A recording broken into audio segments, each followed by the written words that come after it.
Okay, good evening everyone. Welcome to Byju's Exam Prep IAS. This is Sham Kagur here. Now, before I start the discussion, if there is no issue with the sound, please do let me know.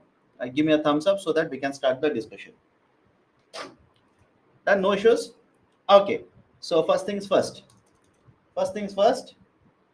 Now, all of you will get a link. Just check. Right now, I've posted a link hardly 10 seconds ago. Right, there will be a link. Right, basically in the comment section, all of you will see there is a link. Okay, so that's a link for the list of the articles that I want you people to read. It's an assignment for you for this weekend. Okay, now with that particular caveat, let me start the discussion. Right, again, if you want the same articles are also there here. Right, you can have a look at it. Okay, same articles are there even in the PPT. You can get this PPT or the annotated PPT. You can read the articles. Okay, so I believe around 20 articles are there. Right, so total 20 articles for this week. Please read. All the articles are relevant, pretty much important for your UPSC prelims examination as well as mains examination. Okay, with that caveat, let me start the discussion now. Yesterday we started with the concept of subsidies, correct? We started with the concept of subsidies. What are subsidies? Subsidies are basically the assistance given by the government either in the form of cash or in the form of a kind. Either in the form of a cash or in the form of a kind. So that is called as a subsidy. Why does government provide subsidy? Either to achieve social welfare objective, okay, either to achieve social welfare objective or to promote certain production, promote exports, etc., etc. All these are the objectives for which government will provide subsidies. Then what are the concerns? If government will provide subsidies, what are the concerns? The concerns are one, basically the expenditure of government will be very high. Expenditure for the government would be very high, right? That's very simple logical reason. Okay, so revenue expenditure higher, revenue deficit higher, and fiscal deficit higher. Second one, we do not target the right beneficiaries. We end up providing some of the subsidies, we end up providing to everyone. Everybody may not require assistance. We need to target the beneficiaries. Okay, a lot of leakages are there, etc., etc.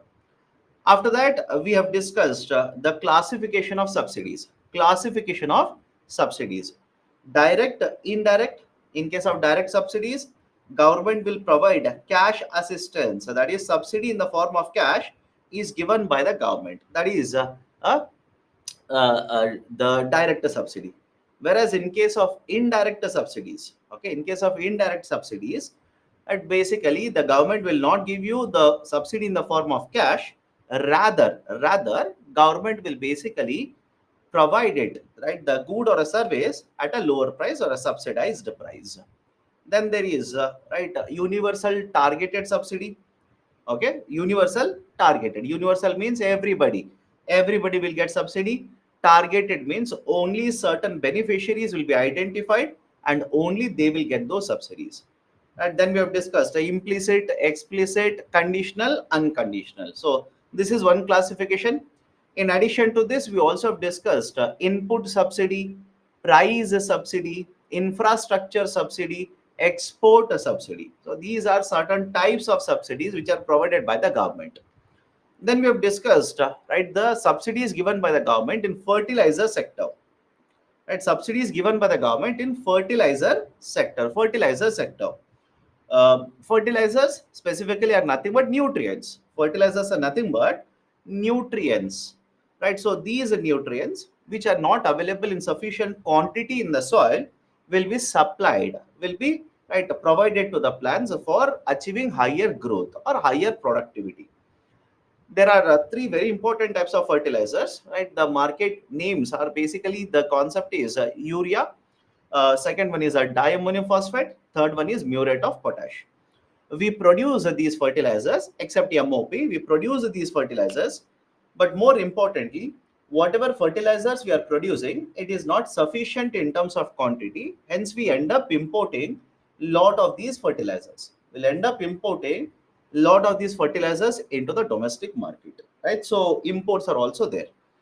After that, how the subsidies are provided by the government? In case of urea, government will simply provide the difference between the selling price as well as the MRP decided by the government as the subsidy. Whereas in case of the diammonium phosphate and muriate of potash, government will determine subsidies based on nutrients that are consumed. Hence, it is called as a nutrient-based subsidy. Now, one point is there in the slide. It is there in the slide, but just observe it. If UPSC will ask you which of the departments or which of the ministries will provide agriculture subsidies, most of you will end up choosing Ministry of Agriculture. I'll repeat the statement. If UPSC will ask you which ministry will provide agriculture subsidies, fertilizer subsidies, most of you will end up choosing Agriculture Ministry. That is wrong. Agriculture Ministry doesn't administer, doesn't provide these subsidies. It is in fact, right? In fact, it will be provided by Ministry of Chemicals and Fertilizers. Ministry of Chemicals as well as Fertilizers. So that is the ministry which will provide or administer right these kind of fertilizer subsidies. Okay, after that we are supposed to start the concept of direct benefit transfer. Let's start now. We are supposed to start with the concept of DBT, right? Let's start. Now, what is this idea of a direct benefit transfer? Listen carefully. Direct benefit transfer is an initiative of Government of India. Understand this concept very carefully. Why? Some of you get confused between direct benefit transfer and direct subsidy. What is a direct subsidy? Government will provide subsidies in the form of money, cash to the beneficiary. That is a direct subsidy. But direct benefit transfer, DBT, direct benefit transfer, refers to an initiative. It is a program which has been implemented by the government since 2013, under which Government of India wants to identify the right beneficiary and ensure that the right beneficiary will get the subsidies. All of you okay with my statement? I'll repeat it. Listen carefully. Direct benefit transfer is an initiative. It's a program of Government of India under which multiple schemes are there. And under direct benefit transfer, Government of India wants to identify the right beneficiary and ensure that subsidies will go to the right beneficiary. That initiative is referred to as direct benefit transfer, DBT. That is point number one. This is basically the definition of a direct benefit transfer. Now, many of you will ask me, sir, how is that possible? How is that possible? Will identify, etc., etc. Second very important point, in case of direct benefit transfer, the schemes which will provide kind subsidy are covered. The schemes which are providing cash subsidies are also covered. Point number two, I'll repeat it. Under the direct benefit transfer, I'll use a short form DBT. Under DBT, the schemes which will provide kind subsidies as well as the schemes which will provide cash subsidies are also covered. In fact, how many schemes are there under direct benefit transfer? How many schemes totally?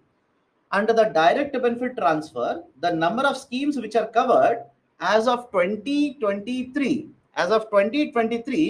are 310 schemes. More than 310 schemes are actually covered under the concept of direct benefit transfer. For example, let me know, all of you have heard of NFSA? Don't say no now. At least yesterday we have discussed it, right? At least yesterday you must have heard of it. We have discussed the initiative of NFSA, again, not completely, but basics of it. In case of NFSA, can I say kind subsidies are provided by the government? Kind subsidies are provided by the government. Whereas in case of, let's say, PM Kisan, government will provide cash subsidies. So under the concept of direct benefit transfer, there are more than 300 schemes. And under these schemes, either government will provide cash subsidies or kind subsidies. All of them have been brought under the initiative, under the program of direct benefit transfer. Have a look at this. Total funds transferred under the direct benefit transfer so far has been more than 3,80,000 crores. more than 3,80,000 crores as of this year, right? As of the 2022 and 23. And again, some of you will say why the complete year is not there, etc. This table is from economic survey. The table is from economic survey. And if you see, the table will start from 2013 and 2014. All of you remember when the DBT started? When did the DBT start? I told you a couple of minutes ago, DBT started from 23 and 2014. So from 23 and 2014, multiple schemes have been brought under the DBT. Multiple schemes have been brought under the DBT, and under these schemes, we have transferred this much amount of subsidies. Do not by heart the number. UPSC will not ask you this number. Out of this, cash schemes as well as kind schemes, most of the funding, most of the subsidies provided by the government are in the form of kind schemes, not cash schemes. These are in the form of kind schemes. And what is the number of beneficiaries? What is the number of beneficiaries covered under all the 300 plus schemes? The number of beneficiaries which have been covered is around 160 crore. The number of beneficiaries covered is around 160 crore. So these are certain points. Now many of you ask me, how do we use DBT? How do we use DBT to ensure the subsidies are transferred or subsidies are provided to the right beneficiary? There are three very important pillars. There are three very important pillars under this. The first one is basically the JAM Trinity. The first one is Janadhan. Second one is Aadhaar. Third one is mobile connectivity. Okay. First one is Janadhan. Second one is Aadhaar. Third one is mobile connectivity. And all the three put together, don't keep on asking me why this is called as a JAM. Pick up the first alphabet of all the three pillars, you will realize that this is Janadhan Aadhaar Mobile, collectively called as JAM initiative. Okay, JAM initiative or JAM Trinity. Now, what happens in a JAM Trinity? Government says we will first identify the right beneficiaries. We'll identify who is the right beneficiary. Can I say, right? For example, if you ask me, how can we identify the right beneficiary? Can we use Aadhaar database to identify whether I'm a beneficiary under NFSA or not? Can we use Aadhaar to find out whether I'm a beneficiary under, right, let's say Pradhan Mantri Kisan Samman Nidhi? Can you use Aadhaar database to find out whether I'm a beneficiary under, right, let's say Jan Aushadhi Yojana? Multiple schemes are there. So point number one is, we will use Aadhaar database to either find out whether the person is a beneficiary or not a beneficiary. And right after that, if subsidies are to be provided in kind, if subsidies are supposed to be provided in kind, we will identify the beneficiary, we will provide those subsidies in kind to the beneficiary. For example, let me show you in real time how this initiative will work out. Imagine I'm a beneficiary under National Food Security Act. Imagine I'm a beneficiary under National Food Security Act. So I will go to the ration shop, right? All of you know ration shop? Correct or not? All of you heard of ration shop?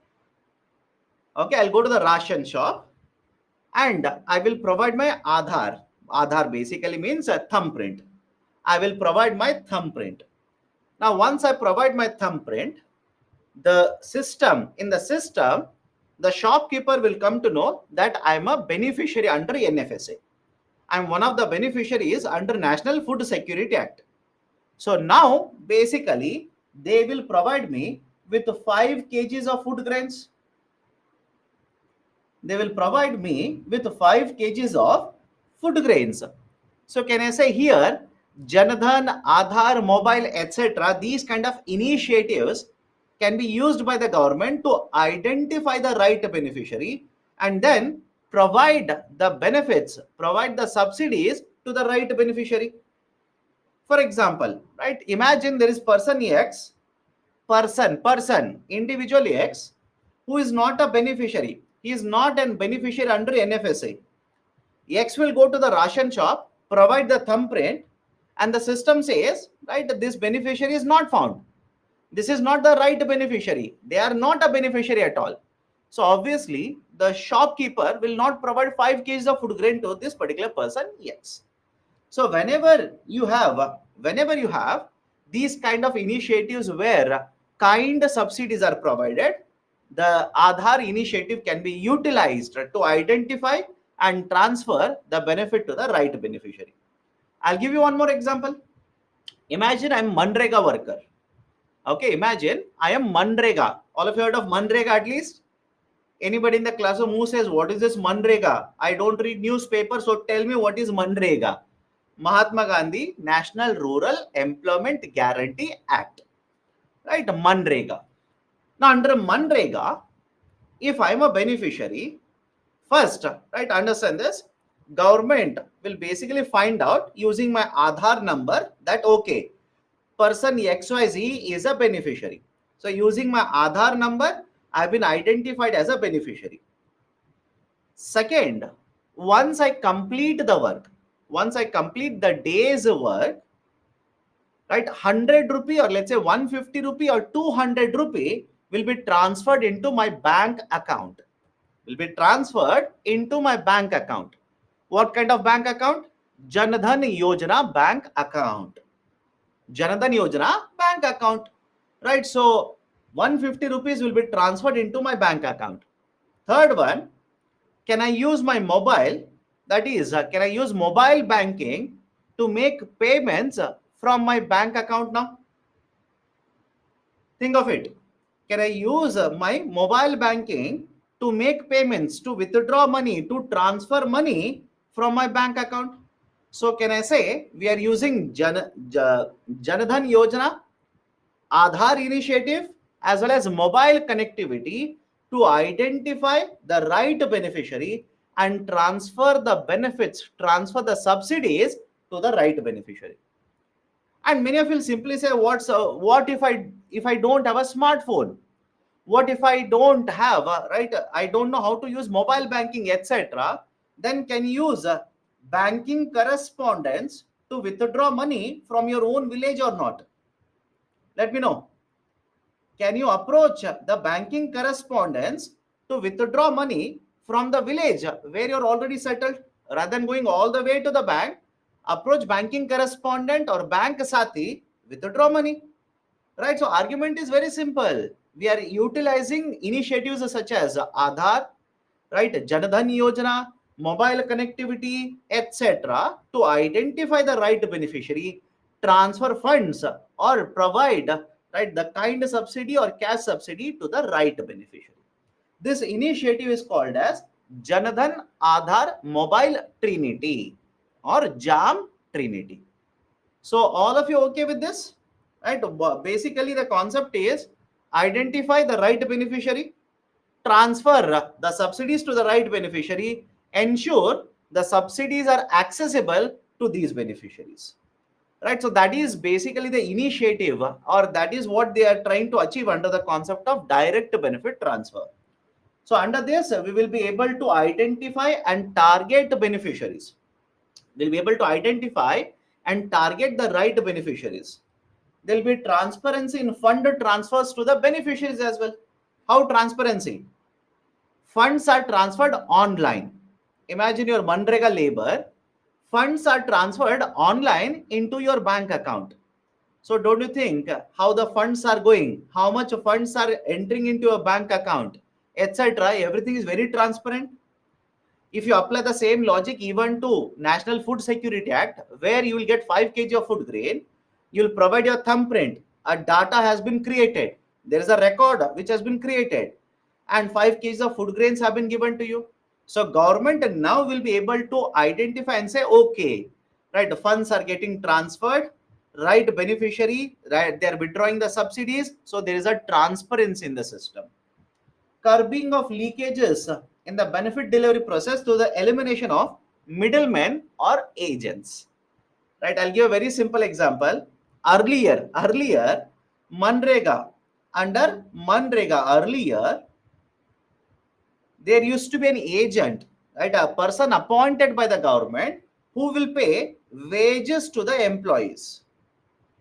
Earlier, under Manrega, government used to appoint one person and this person used to provide wages to the employees.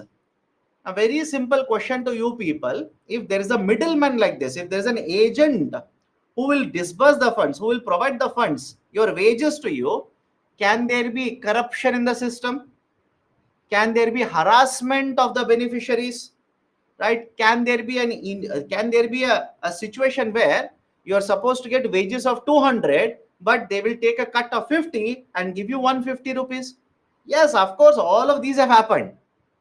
All of these have happened. That is the precise reason government says under the direct benefit transfer, middlemen are removed. There is no middleman, there is no agent for distribution of the cash. The amount of subsidy will directly go and get deposited into your bank account. Next, creation of greater accountability on behalf of the government, increase the efficiency of initiatives in terms of providing delivery of goods or services, and improve the effectiveness of the scheme. All these are some of the objectives under the direct benefit transfer. Right? These are the objectives which Government of India says they'll be able to achieve. They'll be able to achieve under direct benefit transfer. Okay, right? So these are some of the numbers. Do not by heart numbers. And some of you are asking, when the population can be 140 crore, how can the beneficiaries be 160 crore? My dear, please understand. Can I say beneficiaries, same person can be covered in multiple schemes? Yes or no? In fact, it is written here. It is written in the first column itself, right? Same beneficiary can be covered in multiple schemes. So I'll be counting this particular beneficiary in whichever scheme, right, he or she is there. I'll be counting all the beneficiaries, right, as right, one beneficiary like this. In fact, it is written here. Have a look at this. Non-unique beneficiaries. Non-unique beneficiaries. In fact, please tell me, yesterday we have discussed LPG subsidy, correct? Yesterday we have discussed subsidies in LPG. Can I say subsidies in LPG is basically DBT, are covered under DBT?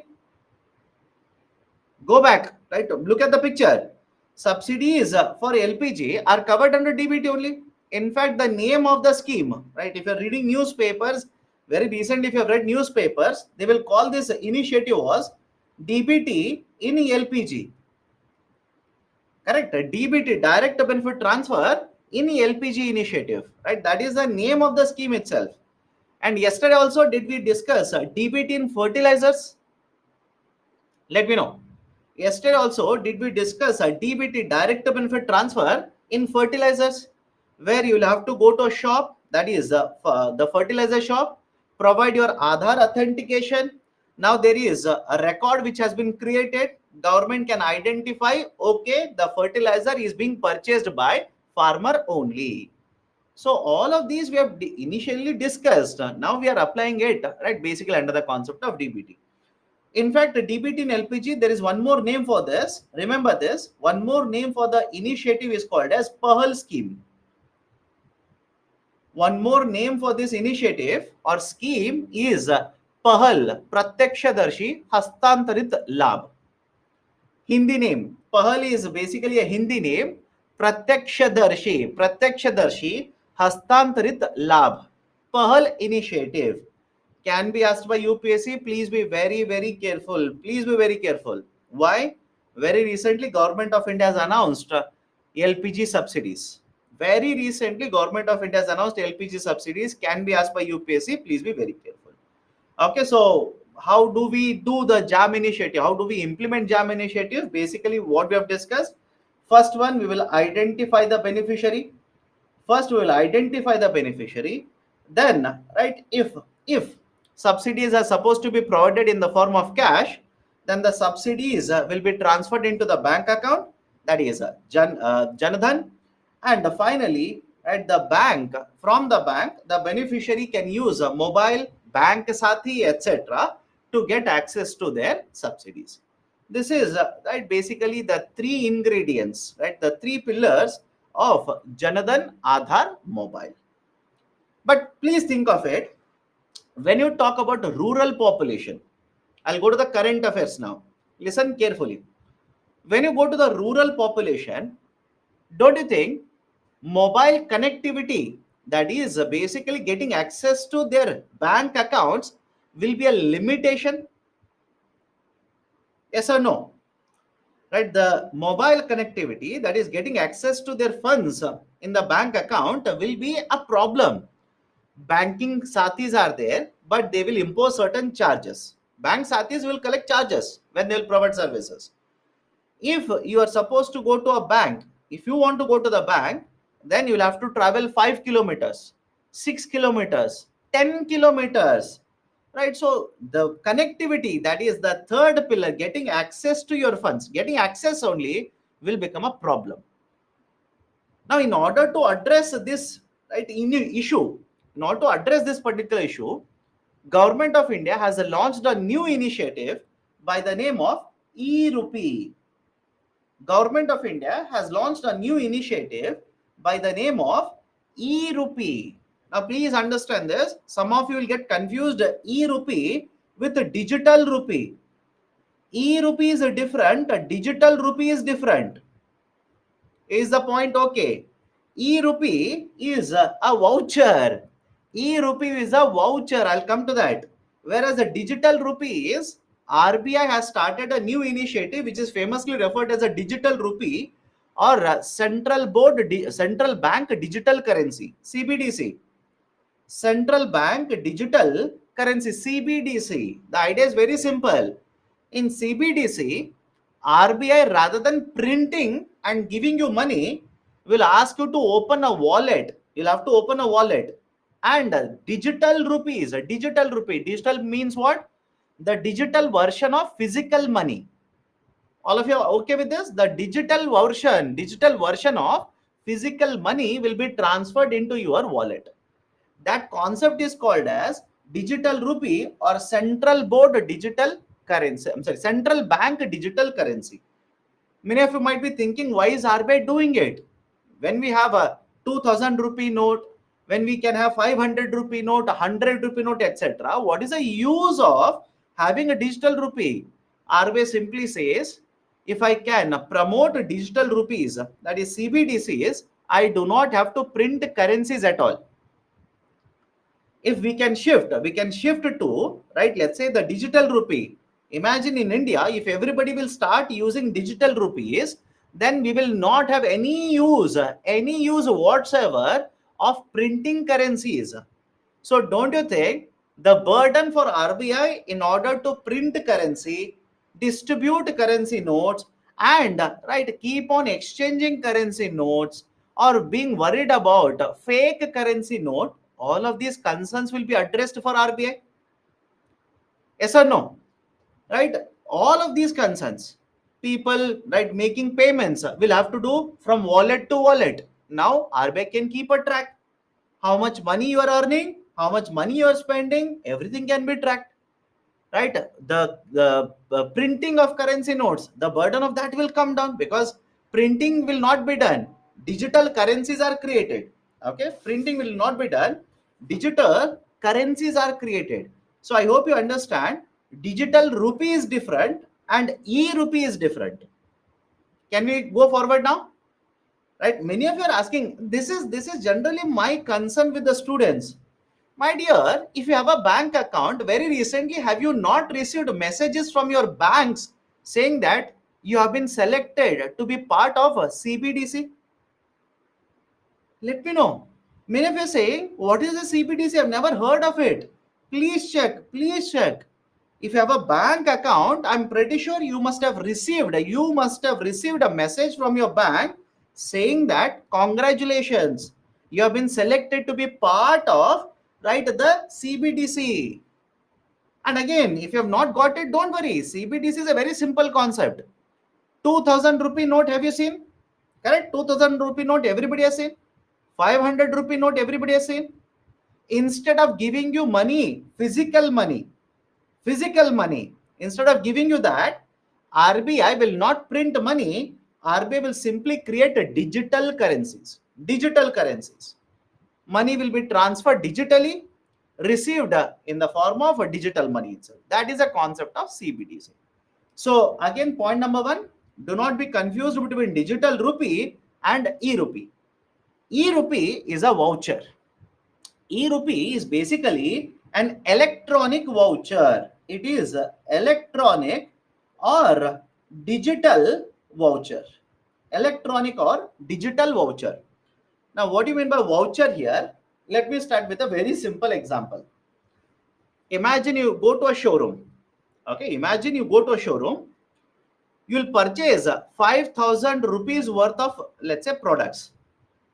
And the showroom will give you this voucher and say this voucher will have a value of 50 rupees. This voucher will have a value of 50 rupees. Next time when you come to our shop, whenever you purchase anything, you can pay 50 rupees using this voucher. Have you people experienced this? Yes or no? Have you people experienced this? Right? Or some of you keep on saying no for everything. Right? I'm surprised. What do people do? I don't know. I'm actually surprised. Right? These are nothing but vouchers. Vouchers are nothing but, right, basically certain types of, again, I'm using the word very loosely here, certificates.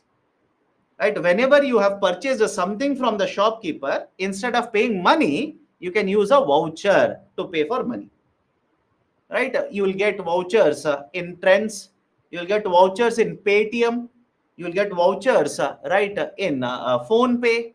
You will get vouchers, right, even when you visit bigger malls, etc. Right? So basically vouchers. Now, what is the use of this, right, e-rupee system?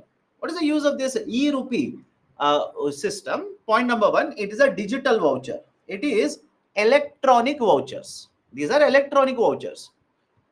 Let's say government of India. I'll take a very simple example. Let's say government of India will give you 500 rupees, but government wants you to purchase food grains from the market, or government wants you to purchase medicines from the market. Now, please tell me, when government will give you 500 rupees to purchase that, can government of India ensure, I repeat, can government of India ensure that you use 500 rupees for the right purpose? Think of it. Right? Can government of India ensure you will use that 500 rupee cash for the right purpose? How? Some of you are saying yes. How? Please tell me. If government will give you 500 rupee cash, listen to me first. Some of you do not listen to me. That's a problem. If government will give you 500 rupee cash, how can government of India come to know you are going to use that 500 rupee cash to purchase food grain? Tell me how. What is the system you are thinking of? Because government says they can't do that. This is what government says. Government says they can't do that. It's very difficult. Because once I give you 500, what will you do with that? How do I come to know? You can purchase anything in the market. How do I come to know? There is no way to find out. Right? So that is the precise reason government now has introduced a new concept of e-rupee. That is a digital voucher system. I'll discuss now. Listen. It is a cashless, contactless, person specific, purpose specific electronic vouchers which are used for digital payments. This is the definition. I'll repeat it. It is a cashless, contactless, person specific, purpose specific electronic voucher used for making digital payments. Now, many of you will ask me how. What is this person specific, purpose specific, etc. How? Let me explain it. Listen carefully. System is very easy, but you will have to listen first. Listen. Step number one. Government of India wants to give you 500 rupees so that you will use the 500 rupees to purchase medicines. Okay. Step number one. Government of India will give you 500, but they want to use this 500 for purchasing medicines.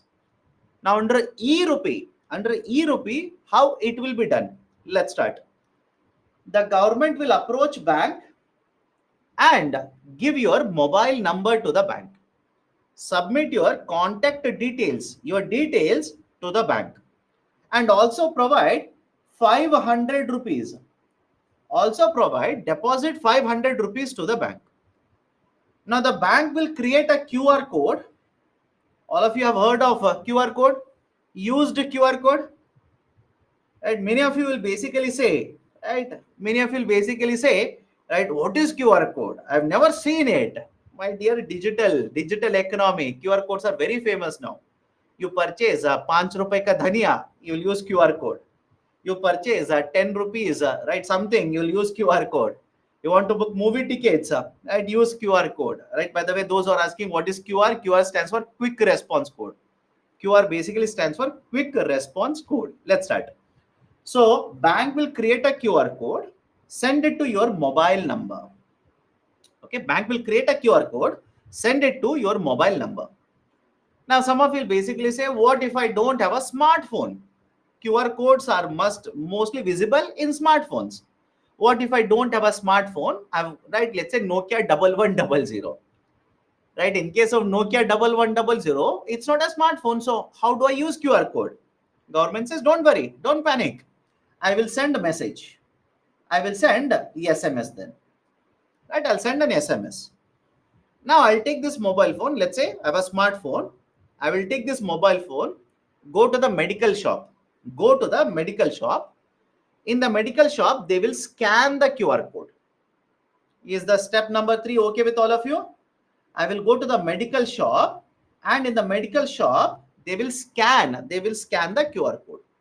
Once they scan the QR code to my registered mobile number, that is my mobile number, beneficiary's mobile number, OTP will come.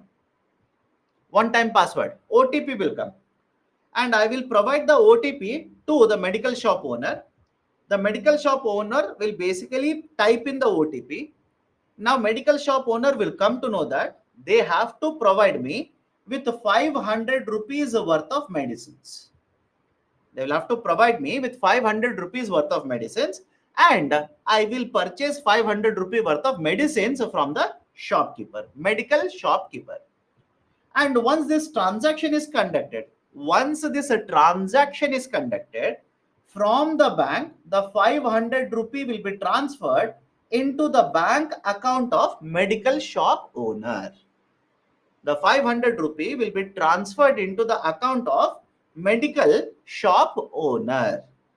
So is the system okay with all of you?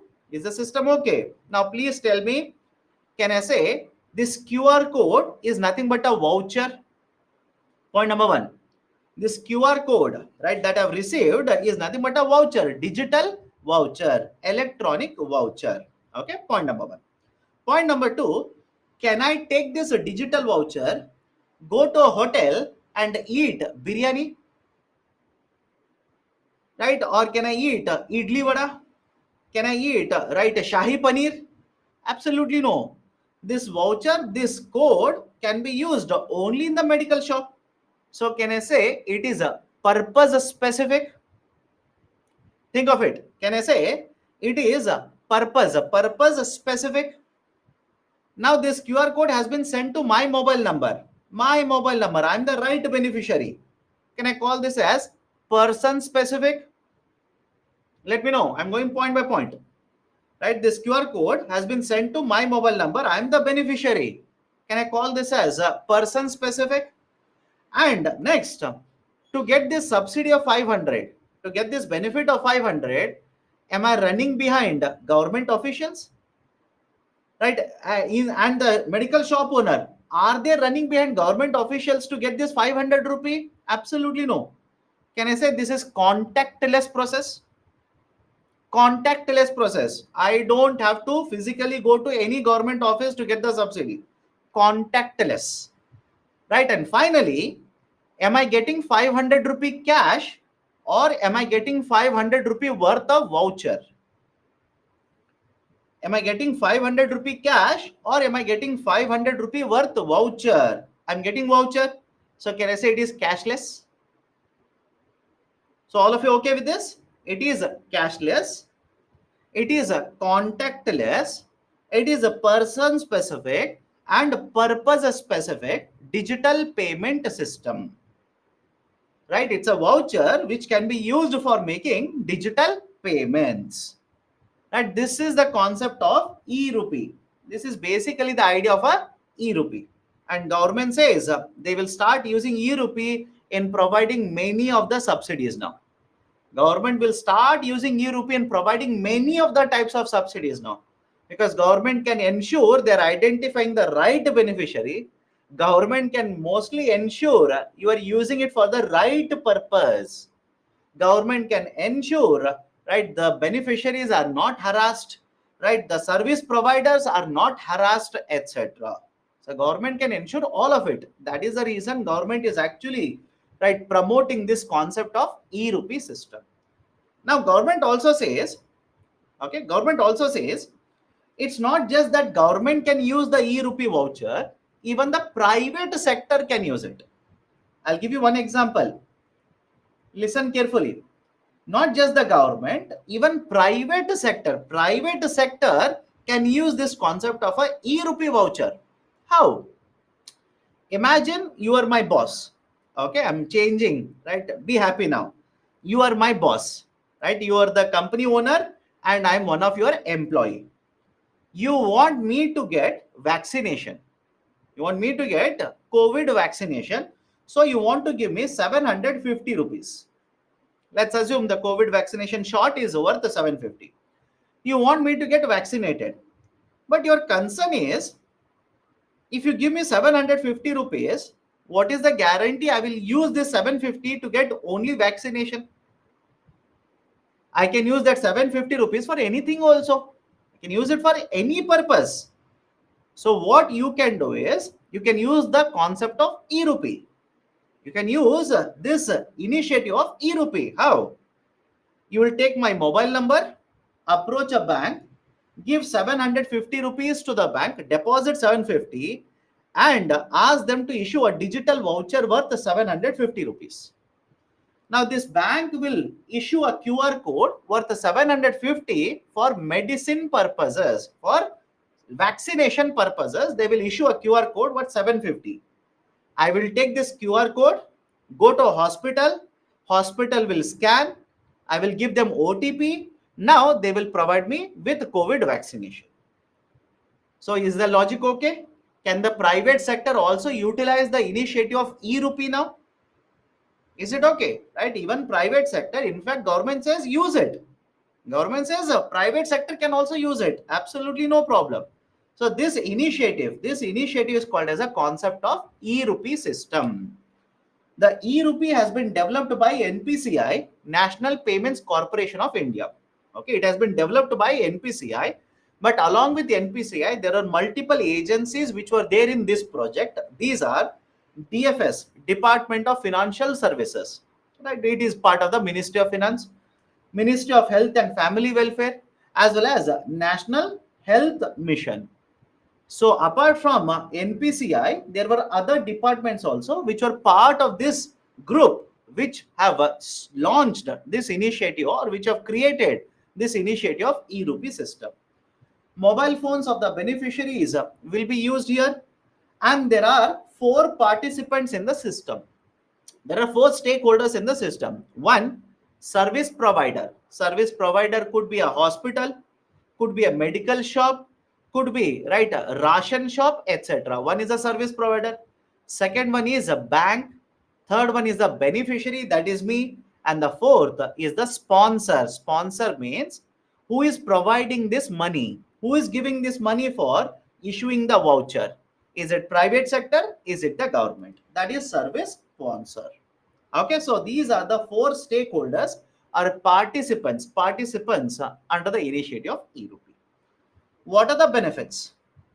What are the advantages or benefits of e-rupee system? First one, you do not require any bank account. A beneficiary, I repeat, a beneficiary doesn't require any bank account under e-rupee system. All of you agree with me? Anybody has a problem with this advantage? Because earlier under the DBT, if you remember, under the DBT, one of the constraint, one of the issues that was holding back the success of DBT was access to bank. Access to bank. The funds have been transferred to your bank account, but the bank is 10 kilometers away. You do not know how to operate mobile banking. You want to approach Bank Sati, but the Bank Sati will charge money for you. So now in case of this e-rupee, in case of e-rupee, beneficiary doesn't require any bank account. Can I go forward?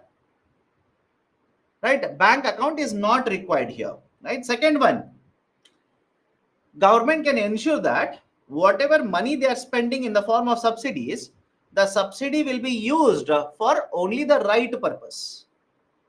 Right? The subsidies will be used for the right purposes. Subsidies cannot get diverted now because funds are added to the bank account. From the bank account, how the coupons or the vouchers are issued, etc., everything can be tracked. Right? So there is a better utilization of the resources by ensuring that funds are used for the right purposes. Okay? Privacy of the beneficiary is protected. Right? Privacy of the beneficiary is protected. Right? For example, I have got a QR code. I will go to hospital, show the QR code. I don't have to identify myself. I do not have to submit any documents. All I need to show is basically the QR code and I will get the services. Right? So privacy of the beneficiary is protected. Voucher redemption can be tracked by the issuer. Right? Where the vouchers have been issued, to whom the vouchers have been issued, who has utilized the vouchers, in which shop they have utilized the voucher, in which hospital they have utilized the voucher, what they have purchased. All of this you can track. Right? The government can keep a track of all of it. That is, redemption can be tracked. Next, voucher has a verification code. And for example, many of you will simply say, sir, I got a QR code. Somebody took a photo of it, went to the shop. Now they will end up using my subsidies. My dear, any voucher you have received, e-rupee voucher you have received, you will also get a OTP. You will have to provide OTP, only then voucher can be utilized in the shop. Voucher has a verification code. Can be used by the private sector and will also promote a financial inclusion and will help us move towards utilizing digital payment services, promote digital transactions in Indian economy. So these are right. So these are some of the benefits or advantages associated with the concept of e-rupee system. Having said so, there are certain concerns. There are certain concerns. So what are the concerns? One, imagine you have received a voucher of 500 rupees. You will go to the medicine shop, that is medical shop. You want to purchase a particular, let's say, tablets. Please tell me, having a voucher, does it guarantee, I repeat, having a voucher, does it guarantee that medicines are available in the shop? Let me know. Having a voucher, does it guarantee that the medicine that you want to purchase is available in the shop? Absolutely no. So look at the first one. There is no guarantee regarding service delivery. There's absolutely no guarantee regarding service delivery. And there are many other issues regarding supply side. Right? What is the other issues regarding supply side? Having a voucher doesn't guarantee. Does it guarantee that there will be a medical shop in your village? Think of it. Right? Having a voucher to get, let's say, a surgery done, does it guarantee a hospital in your village? You might get, let's say, hypothetically, you might get 10,000 rupees and government wants you to have, right, let's say, a small treatment done. They are covering under the insurance and they will give you 10,000 rupees. They want you to get certain treatment done. But does it guarantee that in the village, hospital is there? What if hospital is not there at all? Right? So service side or supply side, there are no guarantees. You're taking care of money part. You're taking care of payment part. That's it. But there is no guarantee regarding the supply side. right? Supply side, there'll be many constraints, many problems regarding implementation of e-rupee initiative. Okay. And earlier, underline the term earlier. Earlier, there was one concern. What was the concern? If you have received a voucher, this voucher can be used only once. I'll repeat the statement. If you have received a voucher, e-rupee voucher, you can use the voucher only once. Only once. Right? Don't you think that's a problem? That's a problem, because what if government has given you 2000 rupees to purchase food grains? Think of this. Government has given you 2000 rupees to purchase food grains. Don't you think you want a flexibility to use the voucher multiple times? Yes or no? You would want to use the voucher multiple times, because in the beginning of the month you will purchase something. Some of you are saying no. Very interesting, by the way. Very interesting, by the way. Right? Because you do not know how your household operates. In your house, will you purchase all the groceries that you require in a month only once, or throughout the month? Let me see. All the groceries that you need, will you not keep on purchasing? Right? Most of you will say, sir, in the beginning of month I'll purchase. But my dear, what about milk? Tell me. What about milk? What about, right? Let's say other products such as biscuits. What about vegetables? Those are also your day-to-day consumption items. You cannot simply say, I will purchase everything once in a month, and after that, no expenditure regarding kitchen. Let me know, is there anybody in the classroom who says, sir, in my household, whatever is the expenditure for kitchen will be done once in a month, and after that, absolutely no expenditures in the kitchen? Absolutely no, my dear. Absolutely no. Throughout the month, expenditure will keep on happening. Maybe large items. For example, sugar. You might purchase 5 kgs a month, once in a month. What about milk then? What about paneer? What about, right, let's say, biscuits? What about other daily day-to-day grocery items? You will keep on spending money on day-to-day basis. Can we apply the same logic for medicines also? Think of it. Can we apply the same logic to medicines? That you have gone to a doctor and the doctor will give you prescription. He will say take it for 7 days. If it doesn't come down, extend it for another 7 days. Take the same medicine for another 7 days. So first you will go to a shop, purchase medicine for 7 days. It doesn't come down, fever doesn't come down, cold doesn't come down. So again after 7 days, you will go to the same shop, purchase another 7 days worth of medicines. So I hope it is making perfect sense to you, which means if a voucher is issued which can be used only once, and government wants you to purchase something in the market, then it becomes difficult for you. It is very difficult for you, right? You don't know who will come to your house after 5 days. You do not know if your relatives will come to your home after 15 days. So after certain time period, you want to use the voucher again. That is the precise reason. Please have a look at this. The maximum value of the voucher, earlier was 10,000 rupees. Now it has been increased to 1 lakh rupees. Maximum value of the voucher earlier was 10,000. Now it has been increased to 1 lakh. And government says, as long as money is there in the voucher, you can use the voucher multiple times. As long as money is there in the voucher, right, you can use it multiple times. So earlier, right, the limitation was a problem. Now this has been addressed. I repeat, although I've written it under issues, earlier, that's the reason, read carefully. Earlier, it was a problem. Now this has been addressed. Okay, done. So this is the discussion regarding the current affairs point, concept of e-rupee. Can we go forward now? Can we go forward? Anybody has a problem? How will government identify the beneficiaries? My dear, for one scheme to another scheme, there are different ways to identify beneficiaries. I hope you understand.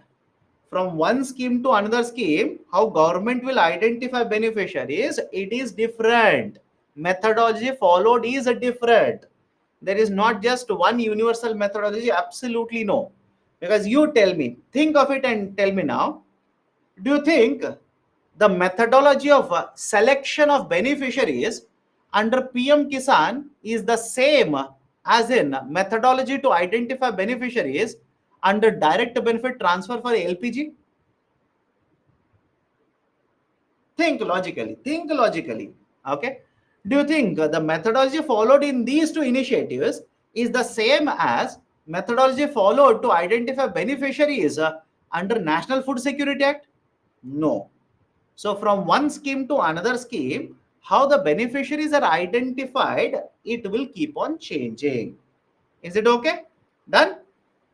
So any other issues, any other concern? Because we have arrived at the last concept, a very important current affairs concept, that is a connection between W2 as well as subsidies.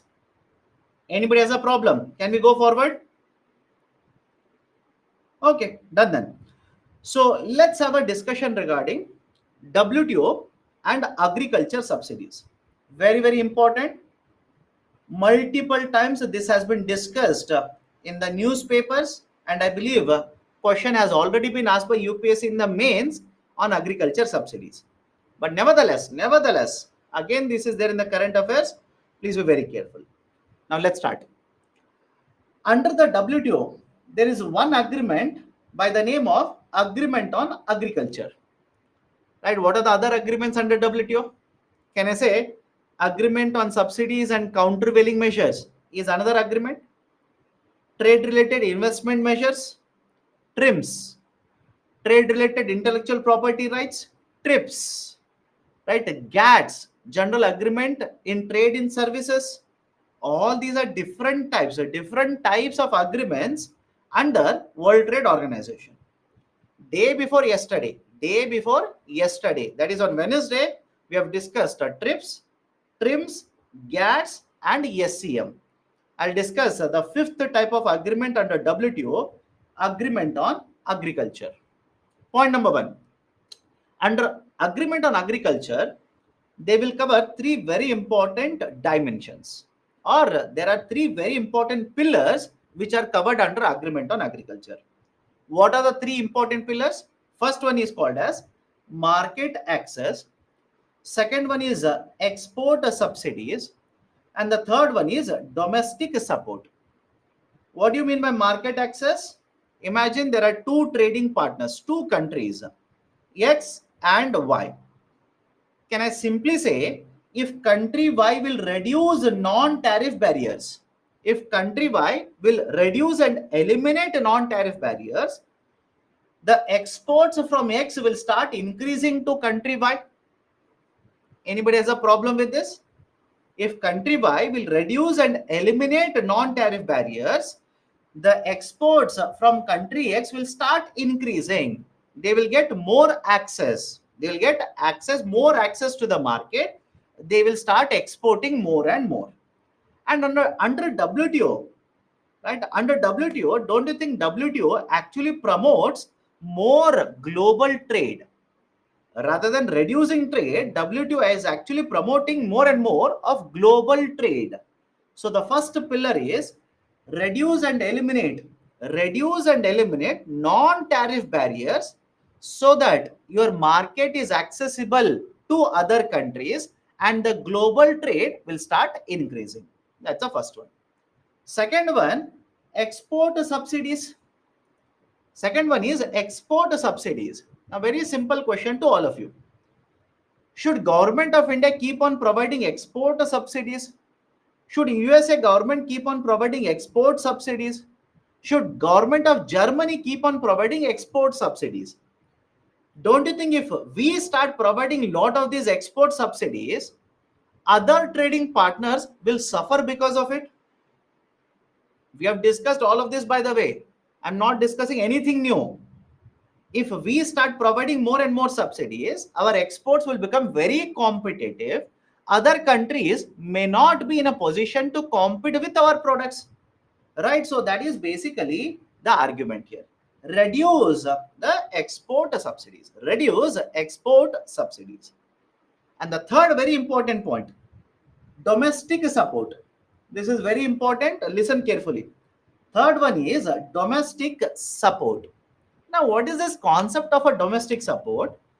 Whenever the government, I repeat, whenever the government will provide subsidies to agriculture sector, under WTO's agreement, we will divide these agriculture subsidies under three criterias. I'll repeat the statement.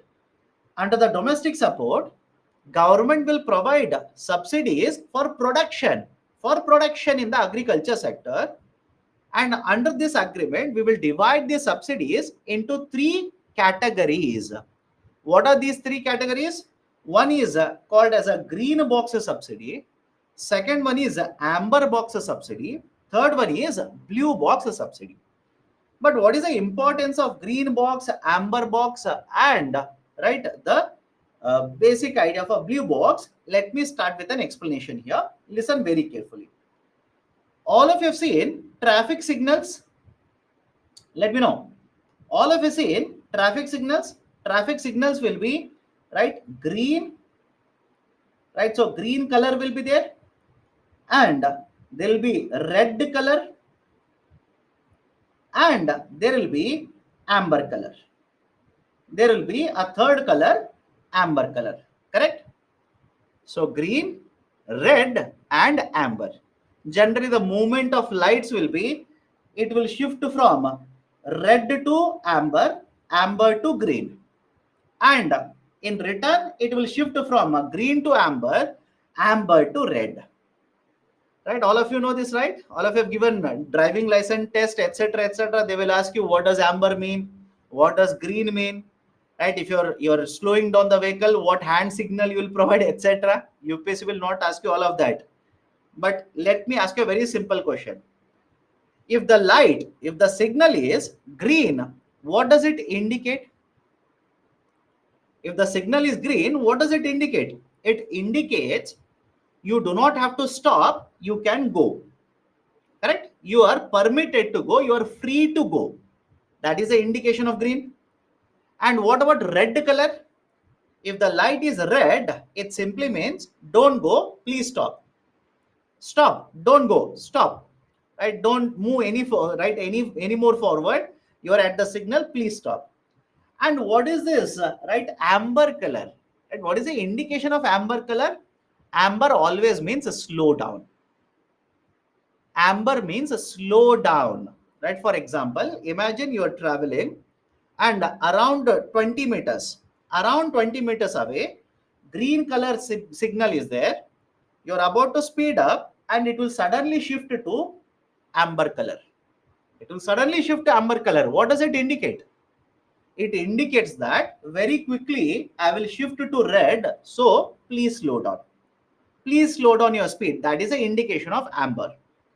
Again, for many of us, if it will shift to amber, generally what we do is rather than slowing down, we'll go more fast. That's a fact, by the way. If you're traveling and the signal will switch from green to amber, rather than slowing down, now we know it will shift to red. Red means you cannot go. So what we will do is before it shifts to red, we want to speed up. We want to go as fast as possible. That is wrong. That is exactly opposite to what the signal actually indicates. But anyways, all of you okay with this meaning? Red means stop, amber means slow, green means go, permitted to go. This is basically a traffic light. This concept is called as traffic light approach. Traffic light approach. Now, why do we need traffic light approach? Let me give you one more example here. Imagine there are two countries, X and Y. There are two countries, X and Y. And let's say in both the countries, same crop is cultivated. Right? Same crop is cultivated. I'll take a very simple example. Understand, do not by heart calculations. Let's say for cultivation, seeds are required. Right? In country X, the cost of the seed is 10 rupee. The fertilizers are required. Right? Let's say fertilizer cost is 20 rupee, and right, electricity for irrigation is required. Hypothetically, let's say cost of electricity is 8 rupee. Just taking three inputs, very simple example. So can I say cultivation cost for a farmer in country X, the cost of cultivation will be 38 rupees. All of you okay? 38 rupees. Whereas a same crop, or let's say similar crop is cultivated in the second country, that is why seeds, right? Seeds are provided at subsidized rate by the government. Rather than 10 rupee, let's say the farmer will pay 5 rupees because the government will provide subsidies on seeds.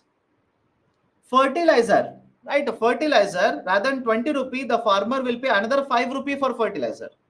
And let's say electricity is provided free of a cost. Free of a cost for agriculture, electricity free. Now, please tell me, in the second country, is it okay if I say cost of cultivation for the same crop is 10 rupee? Now, based on this, can I say, because the government is providing lot of subsidies in the second country, I repeat, because the government is providing lot of subsidies in the second country, whatever was the normal trade will be disturbed. Normal trade will not happen. What will happen? This country Y will start exporting this crop to country X. Rather than cost of cultivation being higher, it has been dragged down. It has abruptly fallen down to 10 rupee, which means the cost of cultivation in Y is 10, in X it is 38. So don't you think from this country to this country, exports will start flowing in the agriculture sector?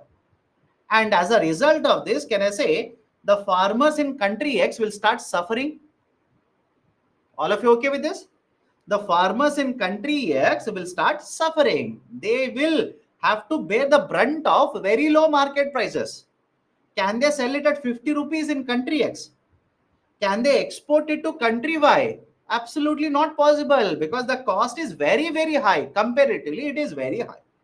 So now, can I simply say, certain subsidies which are provided by country X, certain subsidies which are provided by the government of country Y, not X, country Y, it is destabilizing trade between X and Y.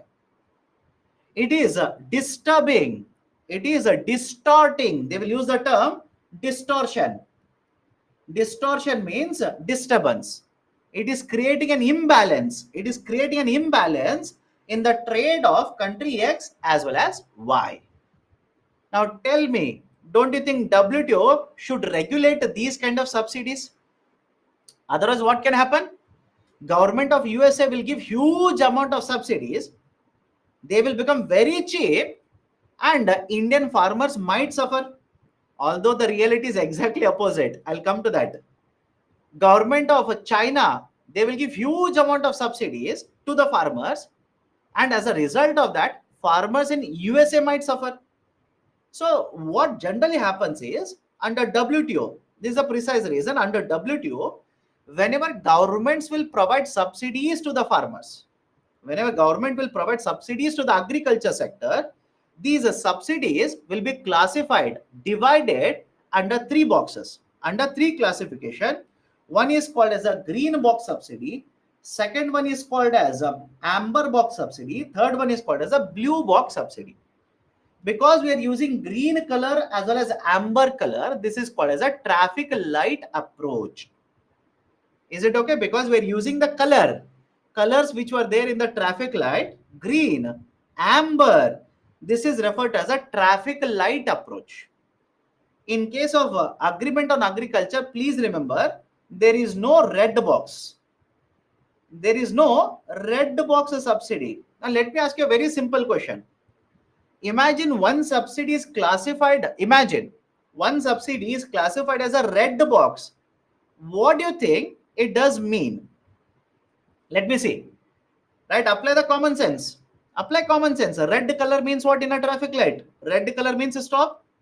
So can I simply say, if at all it is not there, if at all a subsidy given by the government is kept under the red box, it simply means the government is not supposed to provide subsidies under the red box. Is it okay? All of you are okay with this? Government has to stop providing this kind of a subsidy because red color. Red means stop. But in case of agriculture, please remember there is no red box. There is no red box. Green box is there, amber box is there. And if a subsidy is kept under the green box, what does it indicate? Apply again the same logic. If a subsidy, government subsidy, agriculture subsidy is kept under the green box, what does it actually mean? Right? Can I say green box means, or green color means, no stopping, no requirement of any slowdown, any amount you can provide. All of you okay with this? Right? So again, come back to the logic here. Whenever subsidies are classified under the green box, it simply means these subsidies are not creating any distortion. I'll repeat the statement. Green box subsidies, that is the subsidies given by the government to agriculture sector, these are not creating any distortion. Even if they are creating, it is negligible, not a huge impact, a very negligible distortion. Such types of subsidies are classified under the green box. And by the virtue, green box simply means no conditions, no limitations. Government can provide huge amount of subsidies under the green box. I'll give you one example. PM Kisan. Tell me, very simple question to all of you. PM Kisan. Under PM Kisan initiative, Pradhan Mantri Kisan Samman Nidhi, government will provide 6,000 rupees income support to the farmers. That is very important, right? Look at the terminologies the government uses. Government will give 6,000 rupees subsidy related to agriculture. Farmers means related to agriculture. But government says it is an income support. What you want to do with that 6,000 rupee, it is entirely left to you. But can I say this 6,000 rupee is agriculture subsidy? And tell me, by providing 6,000 rupee to the farmer, is Government of India creating any distortion in the market? Is Government of India creating any disruption in the market or distortion in the market? Absolutely no. Right? So those are green box subsidies. If government will provide subsidies for infrastructure development in agriculture, if government will provide subsidies for pesticides management or pest management, all these are generally classified as green box subsidies. Okay. Next, amber box subsidy. What do you mean by amber color? In the first place, what do you mean by amber color? Amber color, can I say, in traffic light means slow down. Right? Your speed is very high, slow down. That is the meaning. Apply the same logic for amber box subsidies. There are certain subsidies. I'll give you examples. There are certain subsidies which are creating lot of distortion. There are certain subsidies which are creating lot of distortion. And under WTO, that is Agreement on Agriculture, the agreement says such subsidies which are creating a distortion, which are basically disturbing the trade between the countries, we will have to classify them as amber box subsidies. I'll give an example, then I'll tell you what kind of limitations are there. I'll give an example. Let's start. All of you heard of MSP? Yesterday we have discussed this. Please let me know.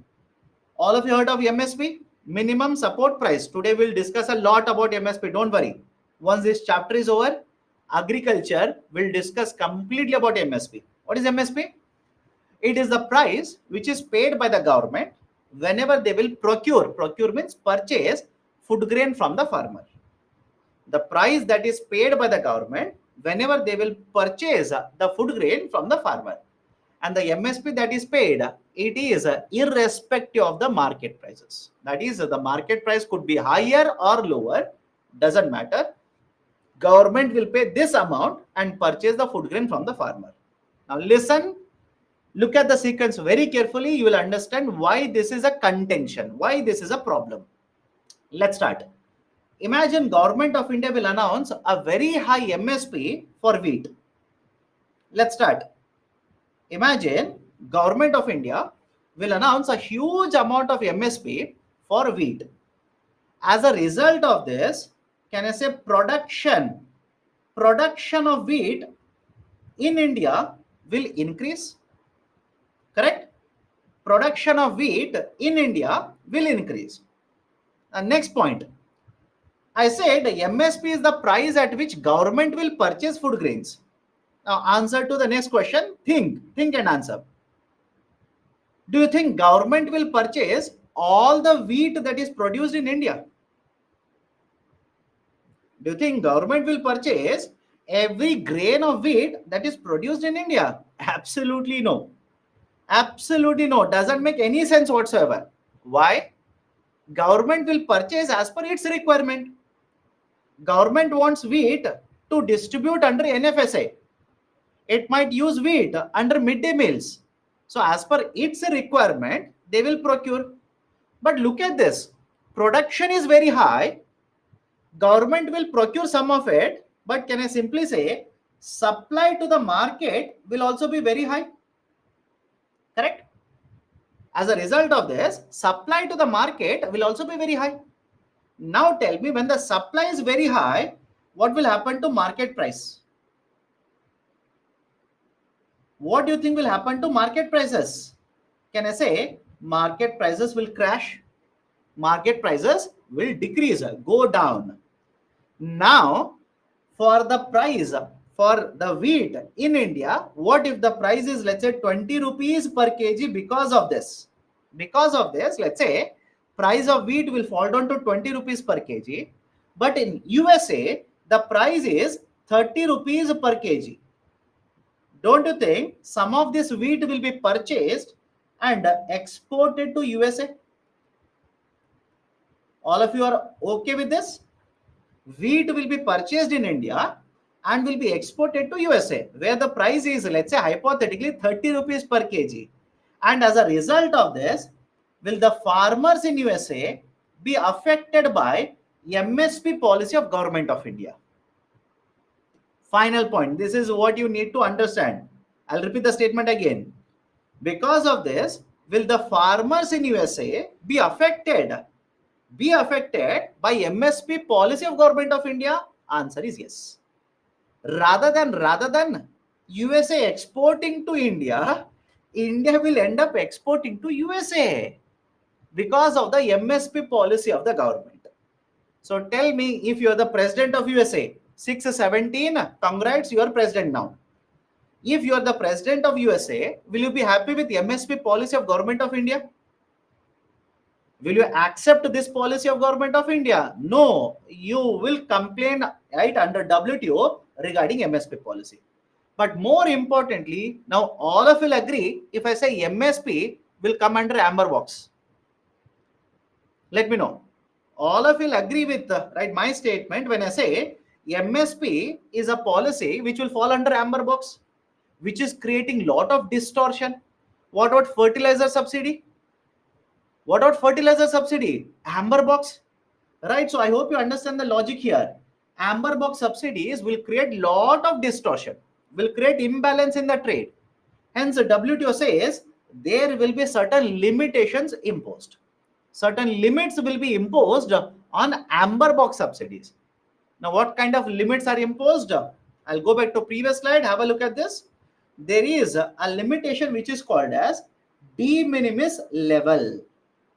The limitation is called as de minimis level. What is this de minimis level? De minimis level says that the amount of subsidies that you are providing, I repeat, amount of subsidies that you are providing should not be more than 10% and 5% of your value of production if you are a developing country or a developed country respectively. I'll repeat the statement, then I'll give you certain numbers to make you understand. Listen to the statement. As per the de minimis level under agriculture, it says that the amount of subsidies that you're providing should not be more than 10% and 5% of value of your production for developing countries and developed countries respectively. Right? Do you understand the term respectively? Which means for developing countries, the limit will be 10% of their value of production. And for developed countries, it will be 5% of their value of production. Now, many of you will ask me, what do you mean by 10% or 5% of value of production? Point number one, calculations are very, very technical. I repeat, calculations are very technical. I know you don't have to know for UPSC. You don't require it for UPSC, but I'll just give you basics of it. But again, I'll repeat it. You do not have to understand technically how all of this is calculated. In that case, you will require external reference price. You'll require ERP of 1986 to 88. All of these points are there. You do not require it. Let me give a very simple example. Imagine this year, right? The total wheat, the value of the total wheat that you have produced is 100 crore rupees. I repeat, imagine in this year, the total value of the wheat that has been produced in India, let's say is 100 crore rupees. Can I call this as a value of production? And if 10% limit is applicable, then the government of India can provide subsidies, amber box subsidies, but the amount under the amber box should not be more than 10 crore rupees. All of you okay with this? All of you okay or not? Please do let me know. If a value of your production of wheat is let's say 100 crore, then if you apply 10%, because India is a developing country. India is a developing country under WTO. USA is a developed country. So if you apply the 10% de minimis level, then the amount of subsidies that you provide under the amber box for wheat production should not be more than 10 crore. Again, this is a very simplified version of calculation. This is not technically correct. Why? There is a ERP that is used, 1986, 88 prices are used, etc. All of that is not required for you. So in case of developing countries, it should be limited to 10%. In case of developed countries, the support under the amber box should be limited to only 5% of value of production. That is basically referred to as a de minimis level. De minimis level. In fact, government of India is opposing it. Right? This was there very recently in the newspaper. Government of India says we do not agree with this kind of a calculation. Why? India's situation in 2023 is completely different to what it was back in 1995. All of you will agree? What is situation of India in 2023 is completely different compared to what it was back in 1995. And all these agreements have come into force from 1995. That is from the establishment of WTO. So government of India says the rich countries are happy with this. The rich countries are happy with this, but they cannot preach us what to do. Right? Because our situation is completely different compared to a rich country, compared to a developed country. So they can't preach us what to do. Our requirements are completely different. We want a complete reset of all of it. This is a contention which has been raised by multiple developing countries, including India, China, etc. But anyways, this is basically the concept of de minimis level. Okay, de minimis level. Done? Right? So that is basically the idea of a green box, amber box, and a blue box. Any difficulty here? Any difficulty? Let me know. Any difficulty? Anybody has an issue? Can we go forward? Domestic support. My dear, domestic support means subsidies are divided under three boxes. Subsidies are divided under three boxes. Okay. First one is amber box, which means these subsidies are distorting market, slow down, reduce the subsidies to 10%. Green box subsidies are not distorting market, you can provide any amount of subsidies under the green box. Now come to the third one. Blue box. Right? Come to the third one. Arey Baba, some of you are saying, repeat blue box. I've not completed blue box. I'm not even taught blue box. Don't say repeat. Let me start now. Blue box subsidies are those subsidies which are used by the government to control production. Slightly technical, listen to me very carefully. Blue box subsidies are those subsidies which are used by the government to reduce, to control production. Sir, how? In case of India, we generally don't use it, but I'll tell you how it can be used. Point number one, please tell me, is the policy of MSP trade distorting or not? The subsidy of MSP, is it trade distorting or not? All of you will agree? It is a trade distorting policy. Okay, point number one. Now imagine, underline this term. Now imagine government of India will announce MSP for wheat, but tell you that they will put a condition. What is the condition? If you cultivate wheat only on 1 hectare of land, or rather the hectare, let's say 1 acre of land. If you cultivate wheat only on 1 acre of land, I will purchase by paying MSP. Is the situation okay with all of you? I'll repeat it again. All of us know MSP is a trade distorting policy. But imagine government will say, I will pay MSP and purchase it from you if you cultivate wheat only on 1 acre of land, area of 1 acre of land. Beyond this, absolutely no, I will not purchase. If this kind of a condition is imposed by the government, please tell me what will happen to production of wheat. Will the production of wheat increase or decrease? Let me see how you people think. Because of this policy of the government, will the production of wheat increase or decrease? All of you will agree it will start decreasing. Anybody has a problem?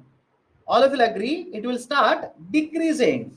So now can I simply say a trade distorting policy has been used by the government to limit production or to control production? Yes or no?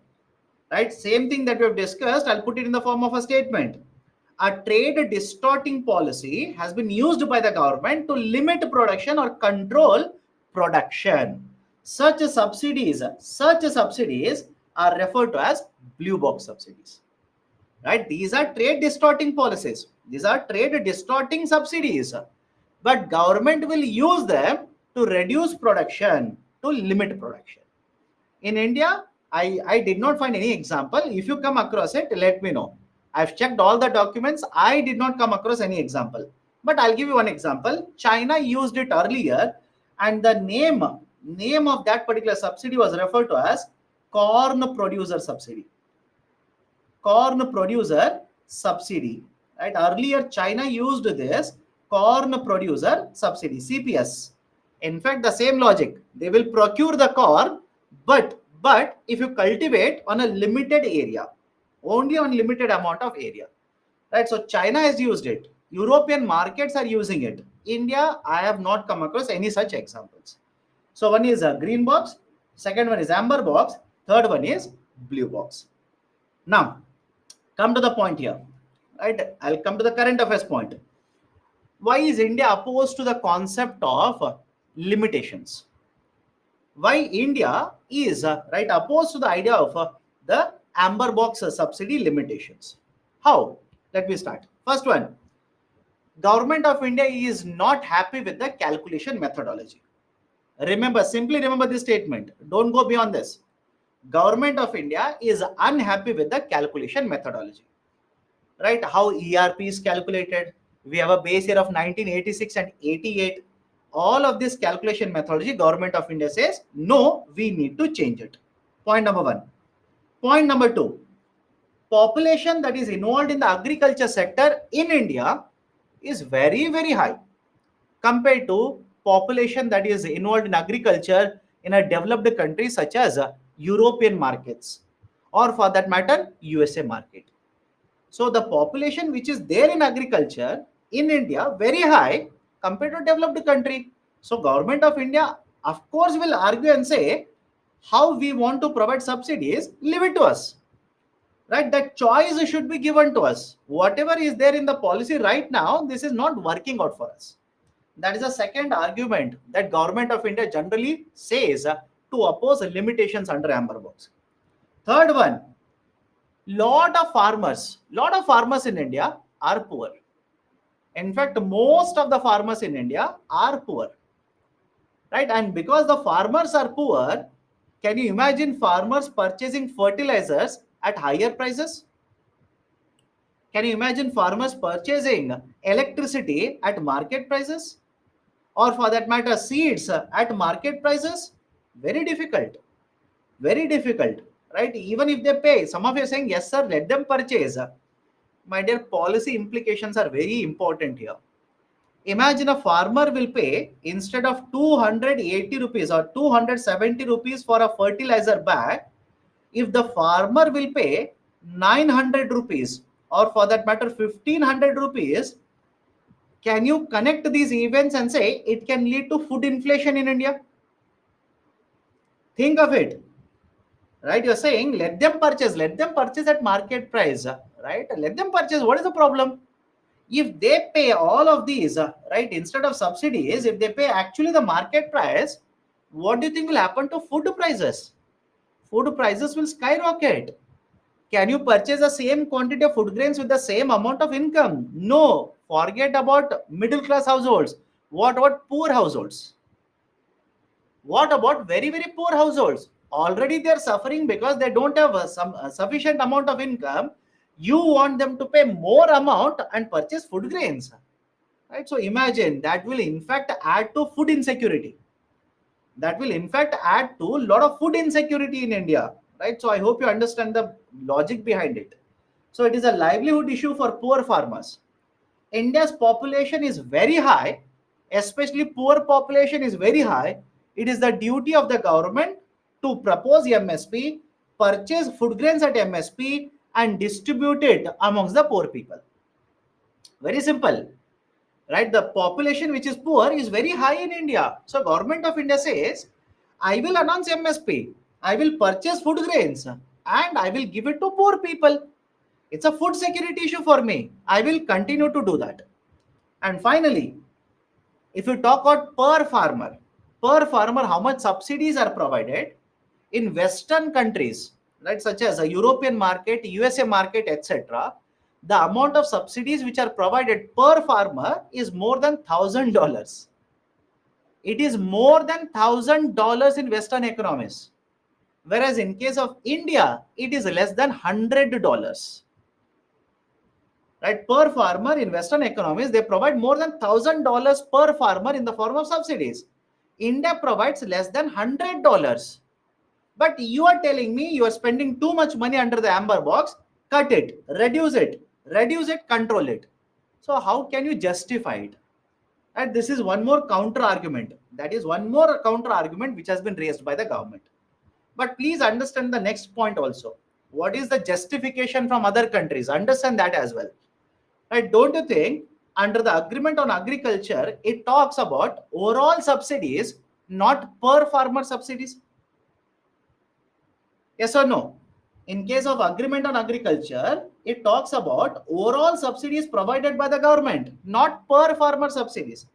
Per farmer is not even the consideration in case of agreement on agriculture.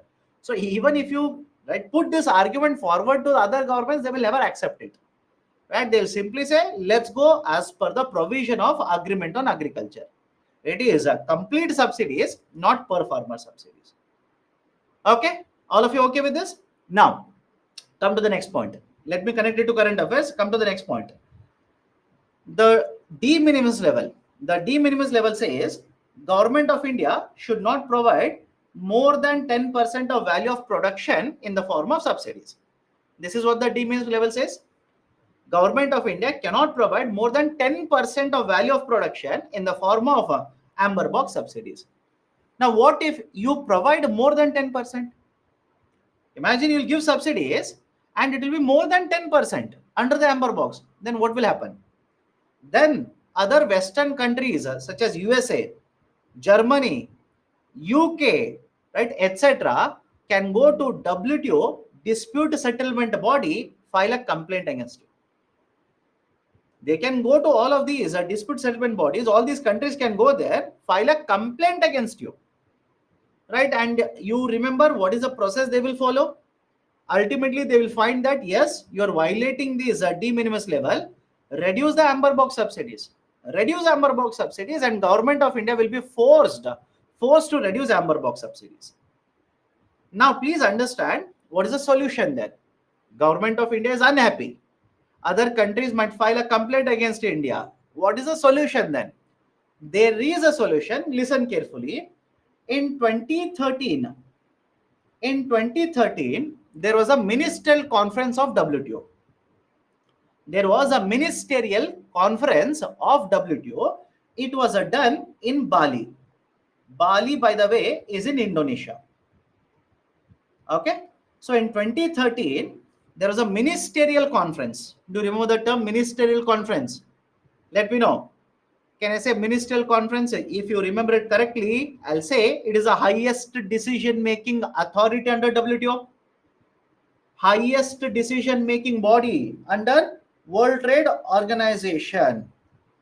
Okay, right? So that is basically the ministerial conference, highest decision-making body. Okay, point number one. Now, generally it means once in every 2 years. So in 2013, the 9th ministerial conference was conducted in Bali, that is Indonesia. Now, during this discussion in the 9th ministerial or this ministerial conference, Government of India, along with many other countries, raised the issue. What was their argument? Their argument was, we provide lot of subsidies to agriculture sector for food security purposes. Correct? We provide a lot of agriculture subsidies for food security purposes. Right? And because we are providing lot of subsidies, they will fall under the amber box. The concern that we have is a developed country can file a complaint against it under WTO. So give us a solution. Tell us what we should do. Give us a solution. We are not happy with this. And if there is no solution provided, then we will not agree to any other agreements, any other provisions that we'll start discussing. So there was lot of discussion, lot of concern raised by many countries, including India, in the 9th ministerial conference, that is Bali conference. Now, finally, what was done? Understand this carefully. Finally, what was done? In the Bali conference, they introduced a provision called as peace clause. And what is the idea of a peace clause? Under the peace clause, if a developing country, I repeat, a developing country will procure food grains for food security purposes. I'll repeat the statement. Understand all of this carefully. If a developing country will procure food grains for food security purposes, and in the process of it, if they cross the 10% limit, if they violate the 10% limit, then developed countries cannot file a complaint against this developing country. I'll repeat it again. Listen very carefully. As per the peace clause, if a developing country, in order to achieve food security, will end up violating the 10% limit, will end up crossing the 10% limit, then a developed country cannot file a complaint against this developing country. All of you okay with this? Which means, can I simply say, if Government of India will provide subsidies for procurement of wheat, let's say they will provide MSP for the procurement of wheat, which will be used for distribution purposes, under the food security distribution purposes, and in the process, if they will cross more than 10%, it will become, let's say, 12%, it will become 15%, 20%, then can I simply say, under the peace clause, USA will not be allowed to file complaint against India. UK will not be allowed to file complaint against India. Japan will not be allowed to file complaint against India, etc. Right? That is the concept of peace clause. That's the idea of a peace clause. It was introduced as a temporary provision, temporary measure. We expected that in the next 4 years, I repeat, we expected that in the next 4 years, there will be a solution for this issue. There will be some solution for, right, this food security issue. But so far, no permanent solution has been given. And as a result of this, peace clause, which was introduced only for 4 years, has been continuously being implemented now. Even today, peace clause is allowed. Even today, it is applicable, because until and unless a permanent solution for this problem is given, peace clause will continue to be available. Why I'm discussing all of it? India has become the first country to actually use the peace clause. In the last 2 years, every year, government of India has used peace clause, which means the amount of subsidies that government of India has given for paddy cultivation, paddy, rice, the amount of money or the subsidy that the government has given under the amber box for paddy cultivation has been more than 10%. But even then, government of India said, I'm using peace clause, which means though it is 15%, though it is 20%, etc., other countries, developed countries, will not be allowed to file a complaint against me at WTO. All of you okay with this discussion? Can we go forward? All of you okay? But let me ask a very simple question. Can government of India pay MSP, purchase, let's say, paddy, and export it to the international market? I will repeat the question. Can government of India pay MSP, procure paddy, and export it to international market? No, not allowed. Not allowed. Why, my dear? Food security means food grains that you will distribute. You will sell it in the domestic market. You will give it to beneficiaries in India. You are not allowed to export. You will purchase at MSP, you will export, let's say, because all of you know this, the rice prices in international market have gone up, the wheat prices in the international market have gone up. So already the concern is that you're paying MSP, you're distorting market, you're creating imbalance in the market. But now you're purchasing, you're claiming peace clause, and you're exporting to international market. Does it make sense to you? Let me know. You're first and foremost, you're not allowed to give more than 10%. You have given. And then you will simply say, I will use peace clause. Then you will use these food grains to export to USA. Do you think USA government will accept it? Absolutely no. Right? So you're allowed to cross the 10% limit only for food security purposes, not for exporting purposes. You cannot do that. In fact, I'll tell you, check it later. During the times of pandemic, during COVID times, government of India in fact requested WTO to waive off this condition, so that they will be able, government will be able to export food grains to other countries which were facing lower availability of food grains. Check it. We can go to the Google. I'll give you a break. You can go to the Google and check it. Government of India requested WTO waive off this condition. That give me a waiver, give me an exemption, so that I have lot of food grains. I've paid MSP. I've purchased lot of food grains. I will export these food grains to other markets because they are finding it very difficult to get access to food grains. Right? The waiver was not given to government of India. Waiver was not given to government of India. So all of you okay with this story here? All of you okay with the concepts associated with the idea of agriculture, food subsidies, food security, why, what, right, how much, etc. Okay? Can we go forward now? Can we go forward? Right. So this is a discussion regarding the concept of subsidies. Okay, the issue of subsidies, chapter of subsidies.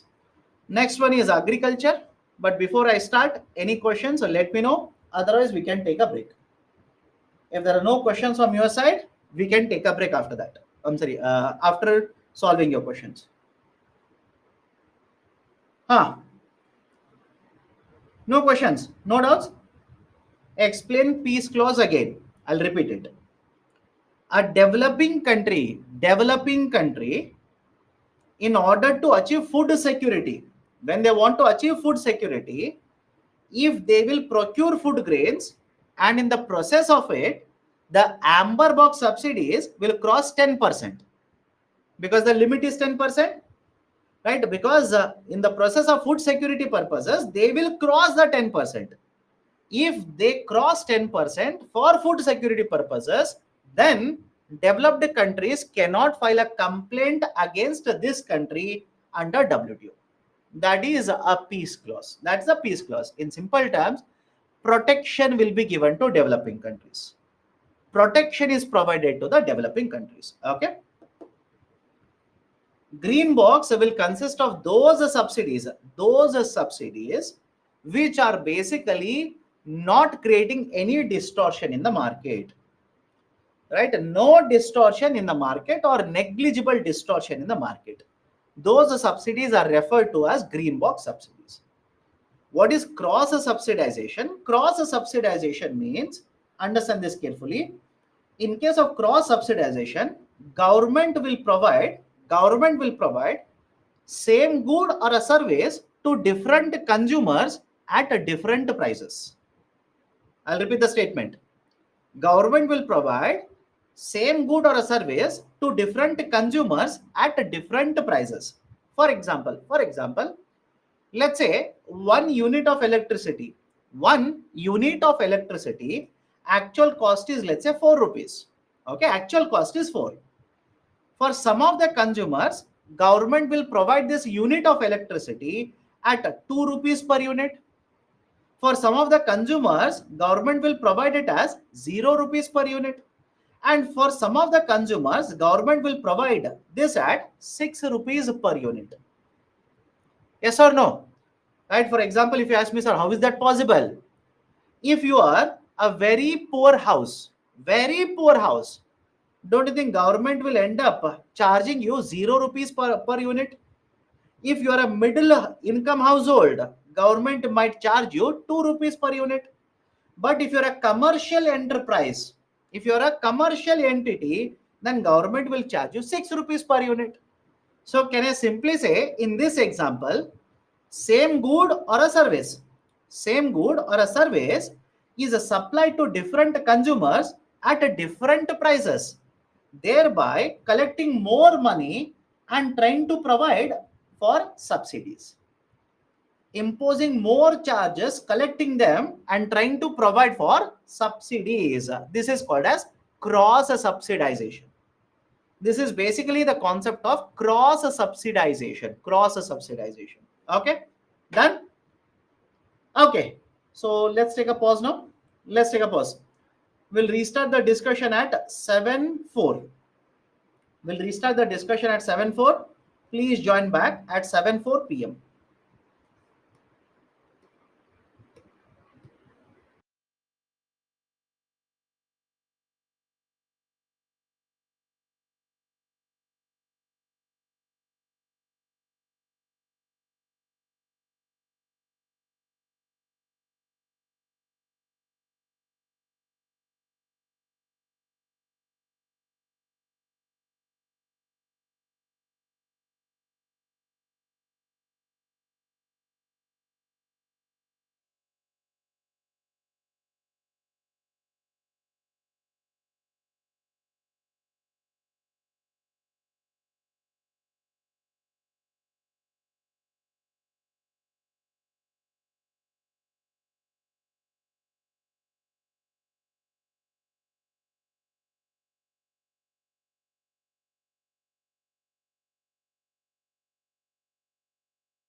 Okay, welcome back.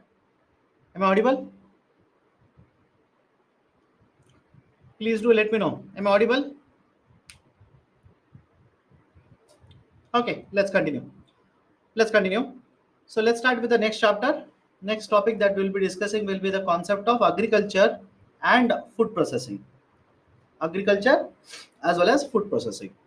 Now, what we will discuss in this chapter of agriculture and food processing, we'll start with the MSP and the favorite MSP. After that, we'll start with food subsidy and food security, agriculture credit, storage or warehousing, marketing. We'll discuss APMC as well as ENAM, technology usage in agriculture. Then we'll discuss a concept of food processing. Okay, so these are the subtopics, and basically we'll cover a lot of current affairs during the discussion. Okay, let's start. First one, MSP. MSP stands for minimum support price. Okay, point number one, minimum support price. Now, what is this minimum support price? Minimum support price is the price that is paid by the government whenever they will purchase the food grain from the farmers. The government will purchase the food grain, not directly. Government will not go directly and purchase. All of you heard of an authority by the name of FCI. FCI stands for Food Corporation of India. FCI is basically Food Corporation of India. So on behalf of Government of India, the Food Corporation of India will procure means purchase the food grains, and the price, the money that is paid whenever they will purchase the food grain, it is called as minimum support price. Now, why do we pay MSP when this origin actually happened, when this concept originated? Back in 1960s, government promoted green revolution. Correct? Back in 1960s, government promoted green revolution.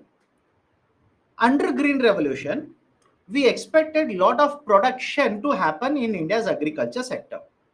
The productivity would increase, and as a result of this, production would also start increasing. And when, because of green revolution, production increases, the supply to the market would increase, and when the supply increases, the market prices would fall down, would start falling down. Now the farmers who have produced a lot of these food grains, they will have to sell these food grains in the market at very, very low price. So that will have a negative impact on earnings of the farmers. That is the precise reason, starting from 1966, Government of India started providing the concept of minimum support price. We started with wheat. Initially only wheat was covered, and later many other crops have been brought under the ambit of MSP policy of the government. This is point number 2. Point number 3, whenever government announces MSP, please remember, it will do so before the sowing season will start. Please remember this. Whenever the government announces MSP, when does it announce MSP? Before the onset of sowing season. Before farmers will start sowing the seeds in the land, government will announce MSP. Why? A reason that the government says is, the farmers should be aware, farmers should be clear as to what crop they want to cultivate. Right? There should be clarity, there should be information given to the farmers. That is, if they cultivate wheat and if they sell it to the government, how much money they will get. If they cultivate paddy, if they sell it to the government, how much money they will get per kg. So that kind of a clarity should be available to the farmers. That is the precise reason, just before the sowing season will start, government announces what is MSP for crops. Next important point, the central government will announce MSP. In addition to this, apart from this, state governments can announce bonus. I will repeat the statement, understand this carefully. Central government, that is union government, will announce MSP. In addition to this MSP, apart from this MSP, the state government can also announce a bonus and pay to the farmers. Meaning what? Let me give a very simple example. Imagine I'm a farmer, and the crop that I'm cultivating, I will sell it to the government, and the government has announced a MSP of, let's say, 2000 rupees. Government of India, that is union government, has announced MSP of 2000. But my state government, that is my state government, also has announced a bonus of, let's say, 300 rupees. So when I will sell the crop, I repeat, when I will sell the crop, I will get 2000 rupees from the union government and 300 rupees from my state government. Total money that I would be getting will be 2300. All of you okay with this? So union will announce, center will announce MSP, state government will announce bonus. So I will get MSP also. In addition to that, I will get bonus as well. Now, who will recommend this MSP? Who will recommend what should be the MSP given by the government?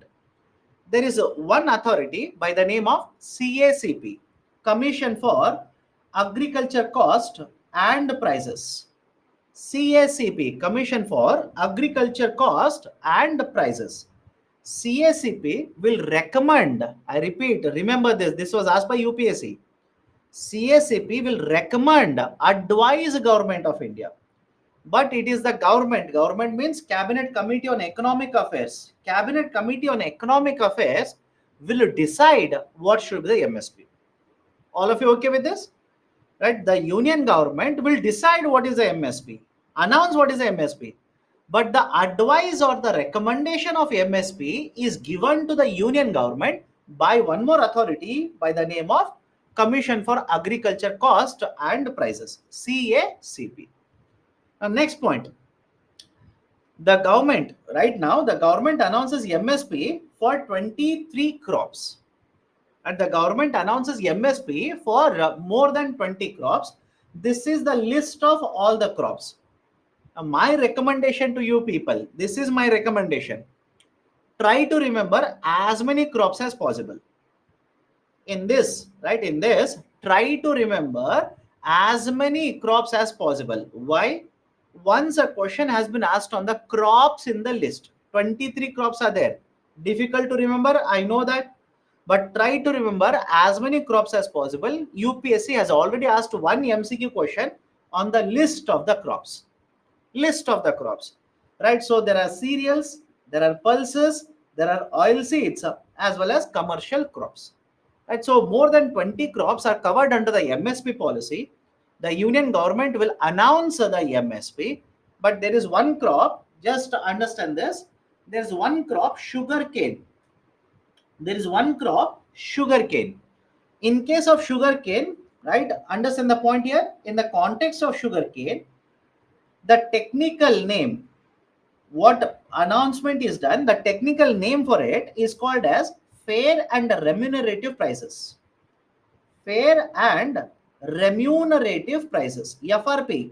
For sugarcane, fair and remunerative prices are announced, FRP. Now, what is the basic idea of FRP? How it is different from, right, other crops? Let me explain it. Imagine wheat is there. Okay, I will sell wheat to Food Corporation of India, and I will be paid MSP. All of you okay with this system? Very simple, right? Wheat is there. Whatever is the MSP for wheat, I will sell the wheat to the Food Corporation of India, and I will be paid MSP. But on the other side, for FRP, the system will be like this. The farmer will sell sugar cane. Farmer will sell sugar cane to the sugar mill owner. The farmer will sell sugar cane to the mill owner. And in return, the mill owner will pay FRP to the farmer. In return, the mill owner will have to pay FRP to the owner. All of you okay? So based on the picture at least, don't you think, right, for wheat, how MSP is paid? Who will pay MSP? It is a different compared to sugarcane's FRP. Right? Government doesn't procure sugarcane, but government will decide what should be the FRP that the mill owner should pay to the farmer. Now, many of you will ask me why. If the government is not procuring it, why are they dictating FRP? Why are they telling this must be the FRP that the mill owner should pay? Point number one, very simple logic. All of you have seen sugarcane? All of you have seen sugarcane. You will crush the sugarcane. You'll basically crush the sugarcane and you will get right sucrose, that is liquid content from the sugarcane. Now imagine you have harvested sugarcane today. Imagine you have harvested sugarcane today. You will have to crush the sugarcane as soon as possible. You cannot keep sugarcane for a period of 5 days, 7 days, 10 days, etc. Because when it is harvested, the sucrose content level, right, the Ganeka juice in simple terms, sucrose content level is very, very high. And right, and as the days pass by, if 2 days will pass by, 3 days will pass by, the liquid content, sucrose content will keep on going down. Sugarcane will start drying. Sugarcane will start drying. Now, if this is a situation, if you are the mill owner and if I'm the farmer, can I say I'm at a disadvantage? You have an advantage? Yes or no? I'm at a disadvantage. I'm a farmer, right? I've harvested sugarcane. You are supposed to purchase it. Don't you think you will try to purchase it at very low prices? Some of you will say, no, sir, I will not do that. My dear, they will do that. Right? You will try to purchase it at a very, very low price. And I want to sell it as soon as possible. I want to sell it as soon as possible. Otherwise, sugarcane will dry up. I will not earn anything. So what might happen is, because I am not having any advantage here, you as a buyer have an advantage. You might basically pay very less money to me, right? To basically address this issue, to ensure that there is no right a problem for the farmers who will cultivate sugarcane in that particular situation. Government will announce FRP and the mill owner has to pay FRP. The mill owner has to pay FRP, right? That is one point. Now, in case of sugarcane, there is one more very important point here. The union will announce FRP, right? Union will announce FRP, that is center will announce FRP, and the state governments will also announce state advisory prices. State advisory prices, SAP. The state governments will announce SAP, state advisory prices. Now, if SAP is greater, understand this, if SAP is greater than the FRP, then the mill owners will have to pay SAP itself instead of FRP. I'll repeat the statement, listen carefully. If SAP is greater, which is generally the situation, if SAP is greater than the FRP, then the mill owner has to pay SAP, not FRP. Right, so these are certain important points regarding 20 plus crops which are covered under the MSP. Okay, that is basically the idea. Next important point. Although government announces the MSP for more than 20 crops, please remember, government doesn't purchase all of these crops. Government will not purchase all of these crops, right? Because government has no use of all of these crops. Just think of it. Why should government purchase sugarcane? What is the use of sugarcane for the government? Why should government purchase right any of these other crops except wheat, except wheat, except paddy? Paddy is nothing but the precursor of rice. Rice is the grain. Grain with the covering is called as paddy. Don't say, sir, paddy is different, rice is different. No. If you remove the right covering, coating of paddy, you will get rice grains. Okay. So wheat, paddy, apart from this, certain coarse grains are there. Certain coarse grains are also procured, that is millets. Certain coarse grains are procured, millets. And apart from this, government is also procuring certain pulses now. So have a look at this. Although more than 20 crops and more than 20 crops are covered under MSP, government doesn't procure all the crops. It doesn't utilize all the crops. There is no need for the government to purchase. Whatever is the requirement, I repeat, whatever is the requirement, government will procure based on its requirement. Please remember that. And most of the procurement is around wheat and paddy. Most of the procurement, highest amount of procurement that government of India does is basically for wheat and paddy. And the reason should be very much evident for you, pretty much clear to you. Government requires and distributes mainly cereals. Correct? Yes or no? Right? Be it public distribution system or midday meals, etc. Government mainly distributes cereals, so that is paddy and wheat. That is the reason government's procurement is always centered around the cereals itself. Okay, right? So that is basically the argument. Next, there are different methodologies, right? Understand this very carefully. There are different methodologies how cost of production is calculated for wheat, for rice, etc. Now, what is the importance of cost of production? If you remember very carefully, I said Commission for Agriculture Cost and Prices will advise, because some of the students were asking, will government always accept these recommendations? My dear, when you say advise, recommend, please tell me, do you think these are binding on the government? Just think of it, right? These are binding advice. I keep on advising you to read newspapers every day, but you tell me how many of you will listen to my advice? Most will simply say, this fellow, every day he'll keep on troubling me. Every day he'll tell me to read newspaper. He doesn't have any work, so he wants me to do the same thing. I will not do. Right? So I hope you understand. Right? Advice. These are advices. Okay. So come back to this. Commission for Agriculture Cost and Prices will advise Government of India, recommend the Government of India, Cabinet Committee on Economic Affairs on what should be the MSP for crop 1, 2, 3, etc. etc. But for that, there is a methodology followed by CACP. How do we arrive at that number? There is a methodology. CACP will include multiple factors to arrive at what should be the MSP for wheat, what should be the MSP for paddy, what should be the MSP for crop X, Y, Z. Right? Certain factors are included. For example, what is cost of production? What is the cost of production for a crop? Don't you think that's a most important factor? Yes or no? What is the cost of production for a crop? That should be included. Of course, it should be included. What will be the demand for this crop? What will be the supply of this crop? In the international market, how much supply will be there? How much right supply will be there in the domestic market, etc. etc. So I hope you understand there are multiple factors which are considered by the government, considered by the CACP to advise Cabinet Committee on Economic Affairs to arrive at MSP price.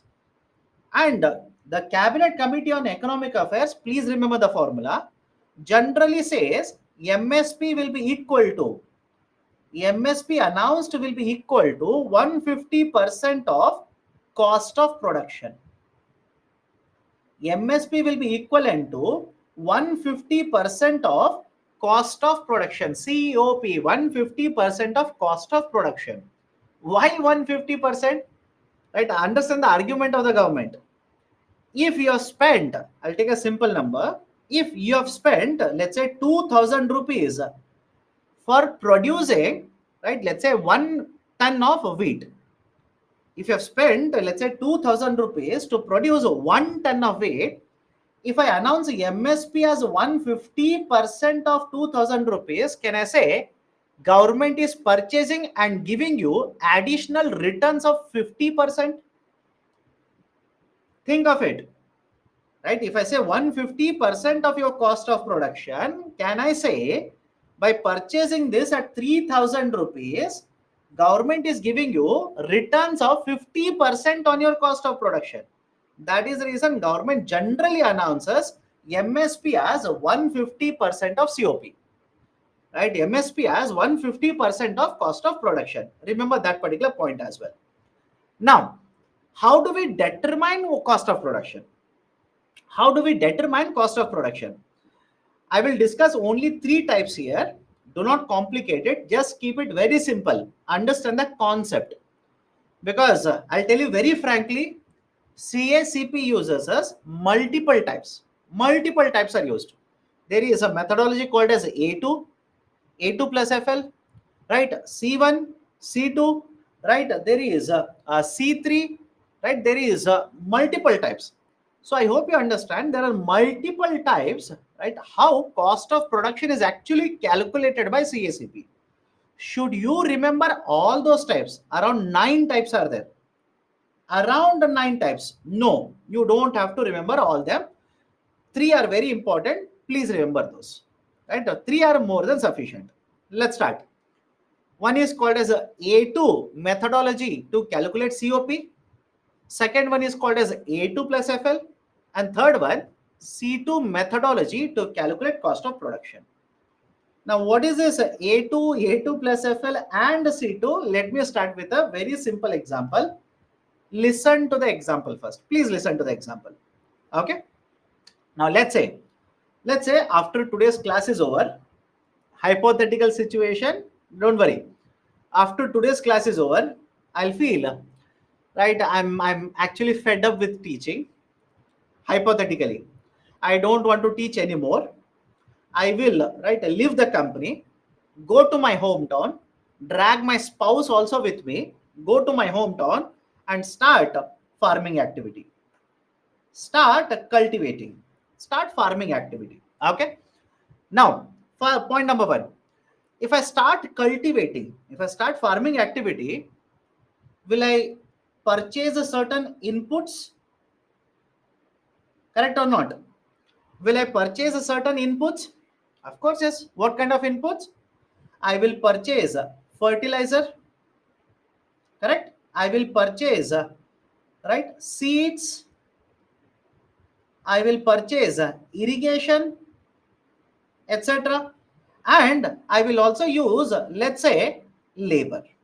I will hire 2 people in the village and ask them to work on day-to-day basis in my field. Let's say hypothetically, okay, 2 people to work on the field on day-to-day basis. And let me throw certain arbitrary numbers here. Fertilizer cost is, let's say, 100. Seeds cost is 200. Irrigation cost is 300. And let's say 200 rupees per labor, which means for 2 labor units. For 2 labor units, I will pay 400. So can I say the cost of production for me will be 1000 rupees here? Anybody has a problem? The cost of production for me will be nothing but 1000 rupees. Anybody has a problem? This methodology is called as A2 methodology. This methodology is called as A2 methodology. Look at the definition here. A2 methodology of calculating cost of production will cover all the input expenses incurred by the farmers on seeds, fertilizer, labor, power supply, water, etc. So all the expenditure that I have made on my purchasing of the inputs, if I put together all of them, it is called as A2 methodology or A2 cost of production. Now come to the second one, A2 plus FL. Come to the second one, A2 plus FL. What is that FL? FL is nothing but family labor. FL is nothing but family labor. Now, what is this family labor here? I'll go back to the previous calculation. Please tell me, I've hired 2 laborers and they're working on my field and I'm paying 200 rupees to each of them. But can I say, while both of them are working, I will also work on the field and my spouse will also work on the field? Correct? I am also working on the field and my spouse is also working on the field. And at the end of the day, do I pay myself wages? Let me know. Do I pay myself wages? Do I pay spouse wages? If I do that, first thing she will do is, right, argue with me, fight with me. She'll keep on saying, we were so happy in that particular place, you were teaching, etc., etc. Now you have dragged me to this particular place. I have to work every day in sunlight, etc. So I hope you understand. Again, don't write all of this story and do not take it as an offense to anyone. Right? So my argument is simple. I will pay wages to other 2 people. I do not pay wages to myself. I do not pay wages to my spouse. So can I say family labor is working, but in A2, we did not count those expenses. Correct? Family labor is working on the field, but I did not include that in A2. I will include that in A2 plus FL. I will simply include that in A2 plus FL. Right? If I have to write it, I'll write it like this now. 100 rupees as it is. plus 200 rupees plus 300 rupees plus 400 for the first 2 units of labor plus 200 rupees for me plus 200 rupees for my spouse. So now can I say it will become 1400? Do not worry about calculation. Please do not worry about calculation. But all of you will agree if I say family labor units earlier were not considered, now they will be considered. Right? So that is the reason A2 plus FL will be greater than A2. A2 plus FL will be greater than A2. And point number 2, right now government generally considers A2 plus FL as cost of production for MSP. I'll repeat the statement. Right now, generally, government considers A2 plus FL as the cost of production to announce MSP. Meaning what? If government has to announce MSP, which is equivalent to 150% of cost of production, they will not take A2. They will take A2 plus FL. Right? Now, let me come to C2. Let me come to C2. Very comprehensive. Very comprehensive. Okay, C2 will also include among right apart from A2, apart from FL, etc. C2 is much more comprehensive. C2 will also underline the term also. C2 will also include land rentals. It will include interest foregone on the own land, right? Fixed capital assets, etc. Now you'll ask me what you mean by that. Let me start. Imagine you have 100 rupee. Okay, imagine 100 rupees there. You will use the 100 rupee to purchase a machine for farm. You want to use a machine in agriculture? So you will use that 100 rupee to purchase machine. Which means, can I also say, rather than keeping fixed deposit, if you use the 100 rupee to purchase machine, you will lose, forego or sacrifice certain interest revenue. Concept of opportunity cost. Right? Just revise it. Concept of opportunity cost. Right? I'll give you one more example. Right? This particular piece of land on which I'm cultivating in this example, right now I'm not cultivating. Right now I'm teaching here. So I'm not cultivating. I've given this land on rent to somebody else. Okay, I've given this land on rent to somebody else, and that person is giving me rents. The person is giving me rent. So if I start cultivating on this piece of land, will I forego the land rental? Will I not sacrifice land rentals? So in case of C2, right, that's a concept. In case of C2, you will include input cost, you will include family labor, but in addition to that, how much interest you are foregoing by investing in capital assets? How much rentals you are foregoing by cultivating on piece of land? All of these will be included. All of these factors would also get included. So now tell me, can I say based on the discussion we have had so far, can I say C2 will be greater than A2 plus FL, and A2 plus FL will be greater than A2. Correct? C2 will be greater than right A2 plus FL, and A2 plus FL will be greater than A2. And there is a committee recommendation. There is a Swaminathan committee recommendation. Please understand Swaminathan committee. Right? Suddenly UPSC can ask you Swaminathan committee recommended is regarding what? Swaminathan committee has recommended that government should announce MSP based on C2. At which means rather than announcing MSP based on A2 plus FL, if you announce it on C2, don't you think farmers will be earning a large amount of money now? The amount of revenues that is earned by the farmers when they will sell it to the government will start increasing if you shift from A2 plus FL. This was the recommendation of Swaminathan committee. Government of India has not accepted it so far. Right? They have not accepted it. Even today, they generally take A2 plus FL to announce MSP for the farmers. Then can we go forward now? Right? So next point.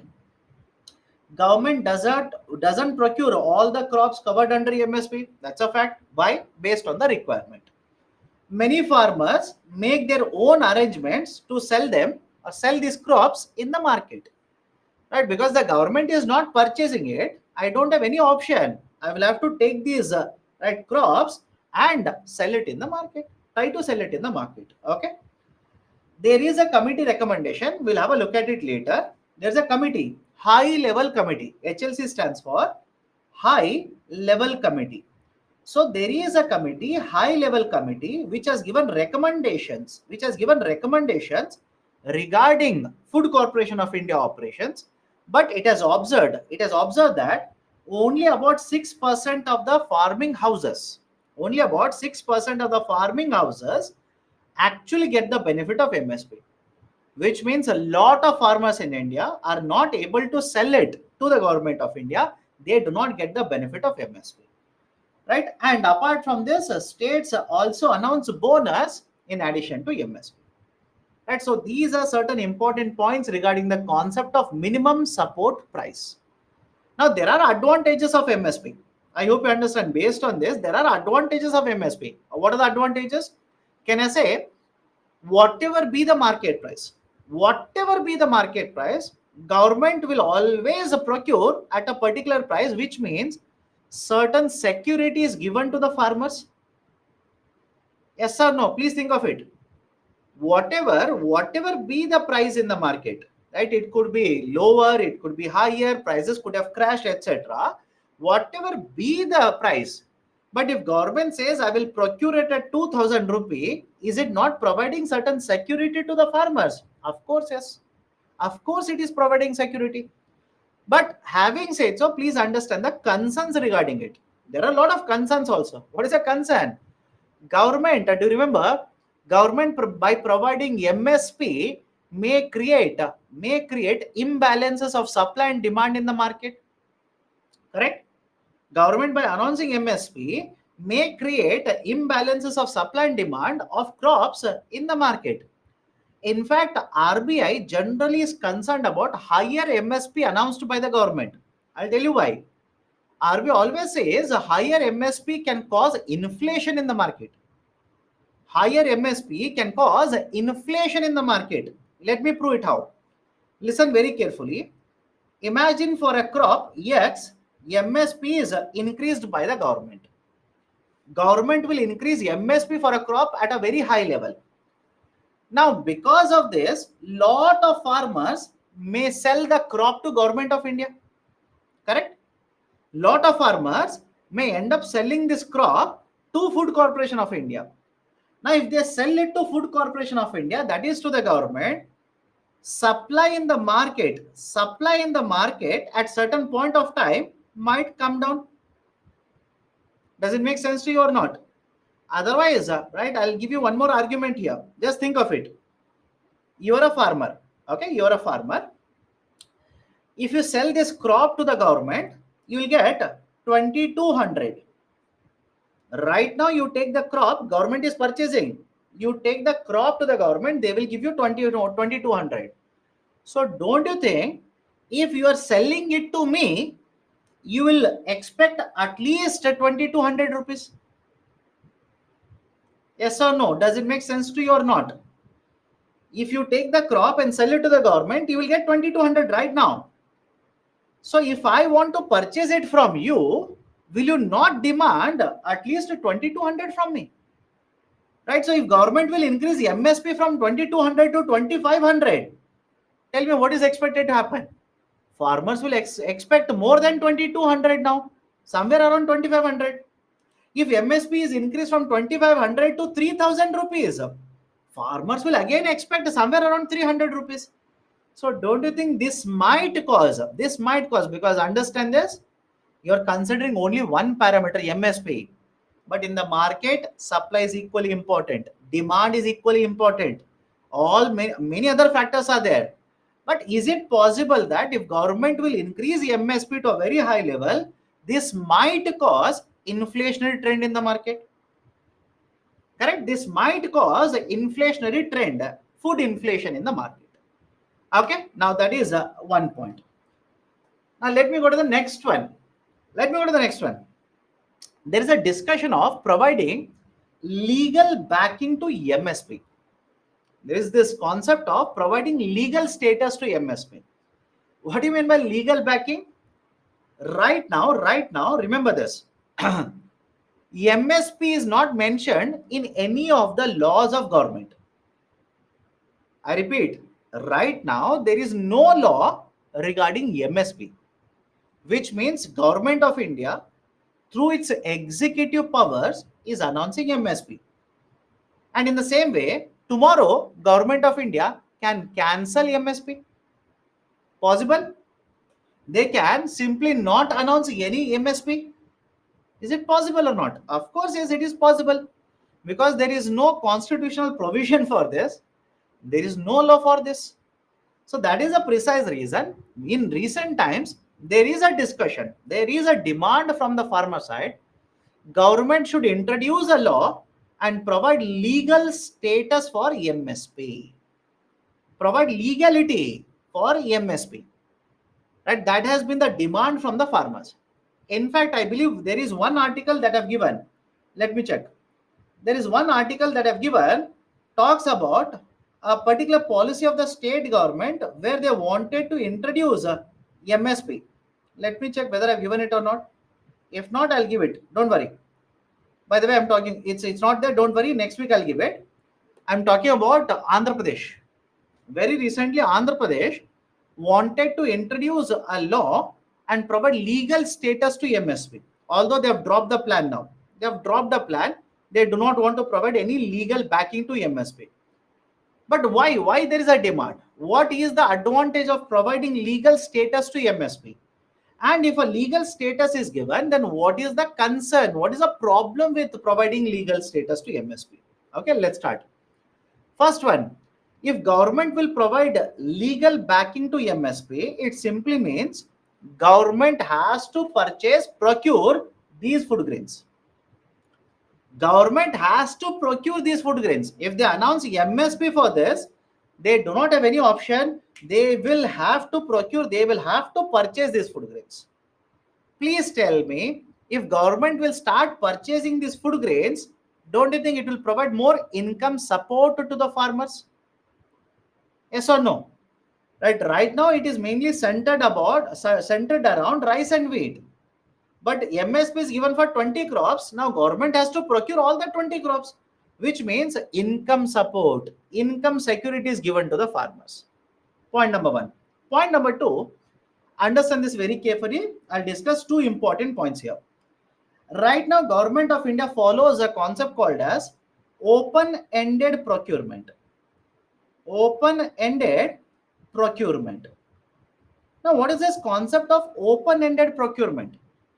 Open-ended procurement simply means if you take a crop which is covered under MSP, which is being procured by the government, then at any point of time, again, assuming government is procuring it, at any point of time, you can take the crop to Food Corporation of India.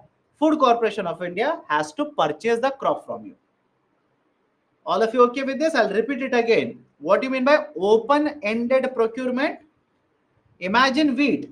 Okay, a particular quality of wheat is being purchased by the government, and they will say, if you bring this wheat between, let's say, 1st of October, 1st October to, let's say, 30th of October, we will purchase. We are willing to procure wheat.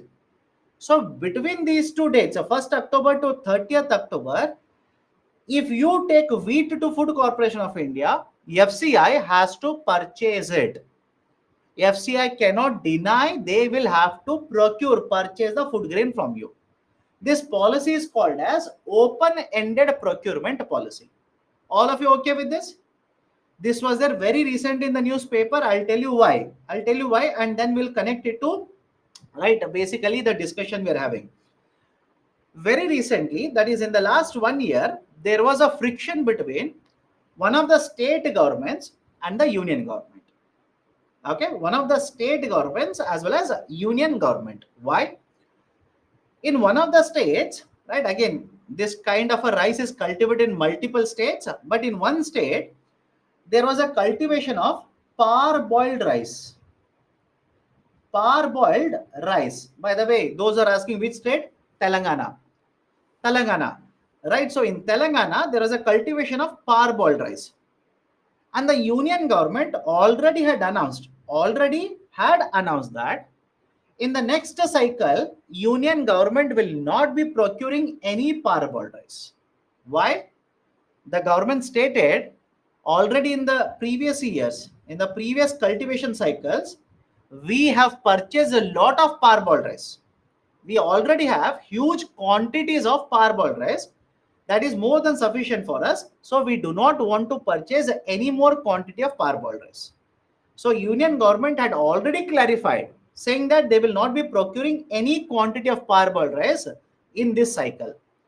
Now, after that, in state of Telangana, there was a cultivation of parboiled rice. There was a cultivation of parboiled rice. And now the state government of Telangana started arguing to the union government that no, you will have to procure it. Under the open-ended procurement policy, farmers will take the crop to the Food Corporation of India, and Food Corporation of India has to procure it. The union government said, no, I will not procure it. In fact, this has happened. Please be very careful. It has actually happened. Right, in the last 1 year, this actually took place between Telangana government and union government. So UPSC can ask you a question on the concept of open-ended procurement. So please be very careful. So under the open-ended procurement, what does the policy mean? It simply means government will procure all the food grains which are offered to it, which are sold to it by the farmer, as long as the procurement is open by the government. They will say for what dates they will procure it, right? They will say what kind of quality they will procure. So if you're meeting these norms or standards, you can take the crop, government will procure it from you. Right? This is a concept of open-ended procurement. Can we go forward now? Right? Those who are asking what is this parboiled rice, please understand.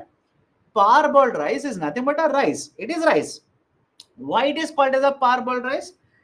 Right? If you see, right, the paddy will be like this, correct? There will be, right, a golden color coating, right? Husk will be there, golden color coating will be there, and right, we will remove this coating, and you will have a grain of rice. Right? Check it online. If you have not yet seen, if you do not have any exposure to agriculture, check it online. Type paddy, you will get it.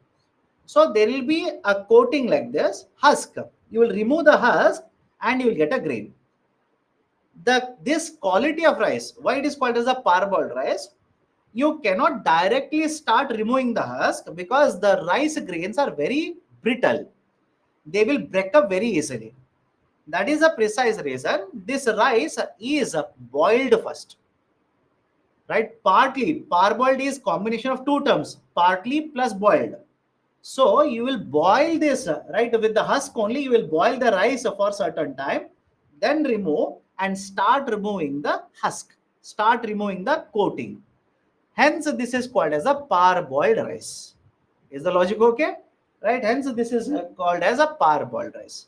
So one is right, open-ended procurement. One is called as open-ended procurement. I want to discuss one more concept here: surplus state and deficit state. Surplus state and deficit state. Surplus and deficit. Now, what is a surplus state and deficit state? Understand this very carefully. Imagine in one state, right? Imagine in one state, government has to supply 5 kgs per beneficiary, and there are 10 beneficiaries. Okay, right? I'm talking about one first state. Let's say S1. Right? Let's say in S1 there are 10 beneficiaries, and for every beneficiary, government has to provide 5 kgs of food grain, which means, can I simply say, in the state 1, government requires 50 kgs of food grains? All of you okay with this? In the state 1, government will require 50 kgs of food grains. Whereas in state 2, if there are 25 beneficiaries, then the government will require 125 kgs of food grains. Point number 1. Point number 2, what if in the state 1, production of this crop is 200 kgs, what if in the state 1 production of this crop is 200 kgs and in the second state production of this crop is, let's say, 80 kgs? Look at the numbers. Can I say in the state 1 production is more compared to the procurement requirement, and in state 2 procurement requirement is more compared to production. So I will call state 2 as a deficit state and I'll call S1 as a surplus state. And what is the importance of it? Think logically. Rather than procuring only 50 kgs, government will procure more than 50 kgs and, can I say, will transport that to the deficit state. Does it make sense to you or not? Right? Government requires only 50 kgs in state 1. But rather than procuring 50, they will procure, let's say, 100. They'll procure 90. They'll procure 110. Why? There is a requirement in deficit states, and deficit states do not have sufficient production. So I will procure from the surplus state, move it to deficit state, move the food grains to deficit states. Right? So that is basically the concept of surplus and deficit states. Please be very, very careful. Now, what is the use of all of it? As of now, please remember this. Please remember this. The procurement operations of Food Corporation of India is very, very high in surplus states. And tell me, does it make sense to you or not? I'll repeat it. The procurement operations of Food Corporation of India is centered. It is focused in surplus states, which means procurement is very high from the farmers in surplus, may not be so high in other states. So now if there is a legal backing given to MSP, where farmers will sell the crop and government has to purchase the crop, don't you think, right, the farmers from other states, apart from surplus states, farmers from other states will also start getting benefit of it? That is another advantage. Third one, there is a lot of distress. Distress means lower revenues, right? Lower production, right, etc. Higher debt in the agriculture sector. Lot of distress is there in the agriculture sector. We want to reduce the distress. We want to reduce the distress in the agriculture sector. And fourth one, more and more farming households will be covered, because as per Shanta Kumar Committee, HLC, only 6% of the farming houses are covered under MSP. Now, more farming houses will be covered under MSP.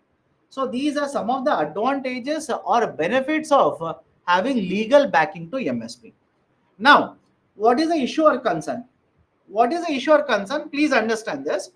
Whenever legal backing is given to any crop, that is MSP legal backing is given, it also means, generally it also means, other buyers in the market, other buyers will have to pay at least the MSP and purchase the crop. Is it okay? I'll repeat it again. Generally, whenever the legal backing is given, that is MSP is given a legal backing, it means other buyers, right? Many of you ask me, sir, what do you mean by other buyers? My dear, have you gone to more superstore?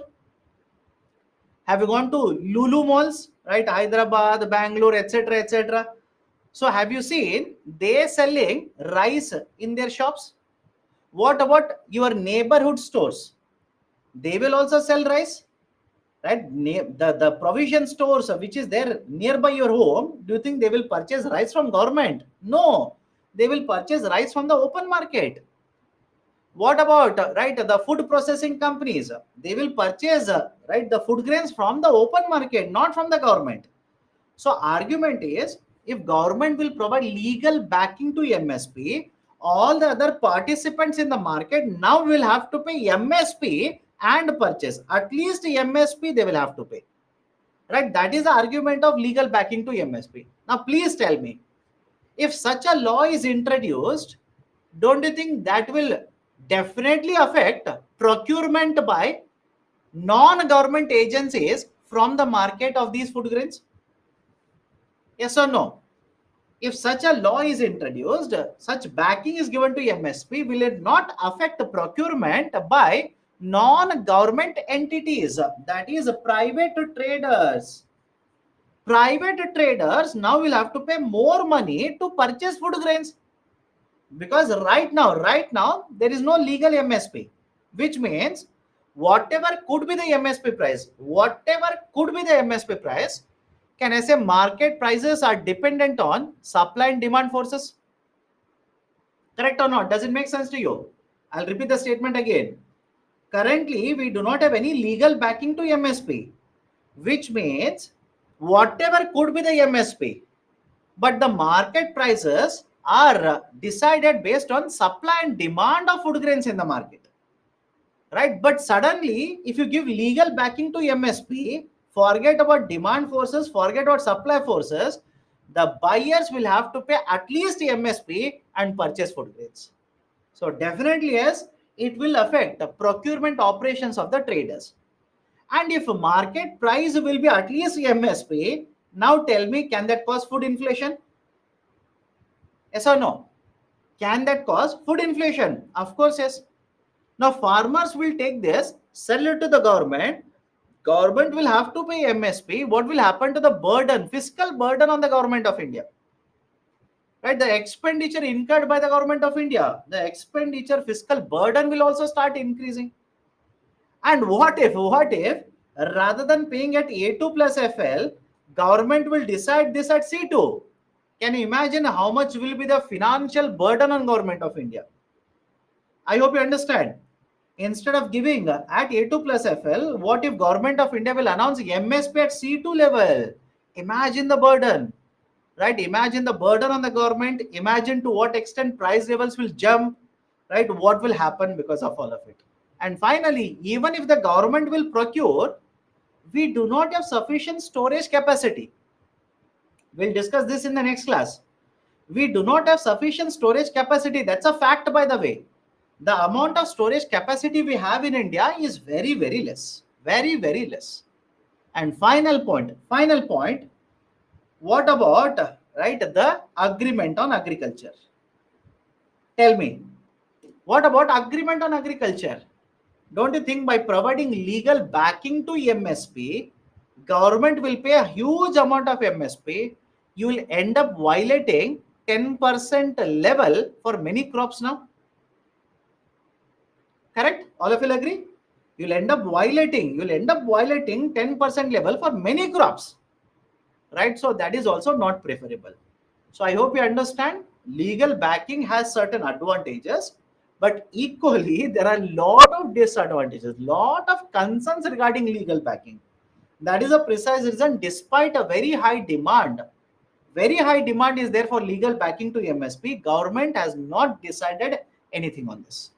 In fact, Maharashtra government tried it, right? The state government of Maharashtra actually tried it. Couple of years ago, they floated this idea where they said, if you purchase, right, that is anybody, right? Let's say any food processing company will purchase a crop from the farmer, they will have to pay at least MSP, legal backing, right? So state government of Maharashtra said you will have to pay at least MSP. And in fact, they went a step ahead and said, if I find that you are not paying at least MSP, I will hold you in contempt. I will penalize you. And that backfired, right? That backfired fantastically against Maharashtra government. Maharashtra government had to withdraw the policy. They floated the idea and they had to withdraw the complete paper itself. So I hope you understand there are a lot of concerns regarding providing legal status to MSP. Now come to the next point, food subsidy. Concept of food subsidy. What do you mean by food subsidy? In simple terms, how much expenditure will be incurred by the government to provide food grains to the beneficiaries. Very simple, do not complicate it. What do you mean by food subsidy? What is the expenditure incurred by the government to provide food grains to the beneficiaries? For example, I'll come back to this. Just give me some time. Just give me a couple of minutes. I'll come back to this. Government of India has implemented NFSA, correct? National Food Security Act. Those who are asking what is the long form, NFSA stands for National Food Security Act. Under National Food Security Act, Government of India will distribute 5 kgs of food grains, 5 kgs of food grains free of cost. Please remember this, free of cost to the beneficiaries under NFSA. Around 81 crore plus, around 81 crore plus beneficiaries are there under NFSA, and all of them will receive 5 kgs of food grains. Of course, to be very technical, if I talk very technically, under NFSA there are two types of beneficiaries. I repeat, under NFSA there are two types of beneficiaries. One is called as Antyodaya beneficiary. One is referred to as Antyodaya beneficiary, and second one is called as a priority beneficiary. Priority household, they will say. One is called as Antyodaya beneficiary, second one is priority household. I will write the short form of this, PHH. One is Antyodaya, second one is priority household. In case of priority household, government says every beneficiary, that is if you are identified under priority household and there are 3 people in the house, for every one person they will give you 5 kgs of food grains. All of you able to understand this? For every individual they will give you 5 kgs of food grains. Whereas if you are identified as Antyodaya card holder, Antyodaya means poorest of the poor, poorest of the poor, very, very poor household. If you're identified as an Antyodaya beneficiary, then this house will get 35 kgs of food grains per month. This house will get 35 kgs of food grains per month. So is the logic okay with all of you? If you're a priority household, per person 5 kgs free of a cost per month. Whereas if you're identified as an Antyodaya household, that house will get 35 kgs of food grains per month free of a cost. This is basically concept of a National Food Security Act, under which food grains are provided free of a cost either to PHH or to Antyodaya card holders. Now, understand the next point. Understand the next point here. To implement NFSA, government basically uses a system called as public distribution system. To implement NFSA, government uses a system called as public distribution system. Right? If you ask me what is the definition of public distribution system, public distribution system refers to chain of, right, the fair price shops. I'll repeat the statement. Public distribution system refers to chain. Chain means group of fair price shops where the beneficiaries will be distributed with food grains. The fair price shop will help Government of India in distributing food grains to Antyodaya card holders as well as priority households which are identified under National Food Security Act. Okay. Now, what is the process followed? Follow this very carefully. Here is a farmer. Farmer will sell the crop to the center, that is Food Corporation of India. Now, Food Corporation of India will distribute the food grains, will allocate the food grains to the state governments. Right? Will allocate the food grains to the state governments. And the state governments will identify the beneficiaries. Remember this very carefully. The state governments will identify the beneficiaries and distribute these food grains to these identified beneficiaries. Is it okay? I'll repeat it again. Listen carefully.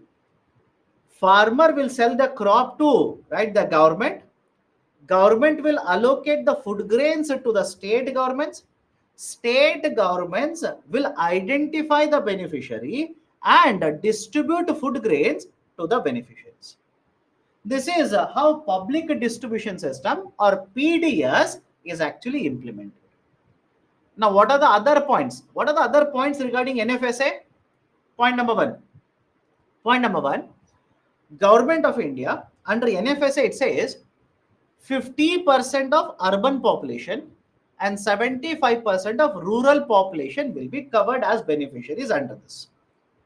50% of urban population and 75% of rural population will be covered under this. And overall India, the whole of population in India 2/3 of a total population, that is somewhere around 67% of total population will be covered. Now, when you say 67% of total population, which year's population? Does it mean 2023 population? Does it mean 2020 population? No, it simply means 2011 population, the last census. The last census, when was the last population census conducted in India? The last census, population census that was conducted in India was in 2011. So as per the 2011 population, 2/3 of this population will be covered under National Food Security Act. Second, 5 kgs of food grains for priority households, PHHs. 5 kgs of food grains for priority households per person will be given. Per person, 5 kgs, if you're a priority household, will be given to you. Third point, whatever food grains are being issued, it could be rice, it could be wheat, it could be millets, etc. These food grains are now being issued free of a cost. I'll repeat the statement. Please remember this.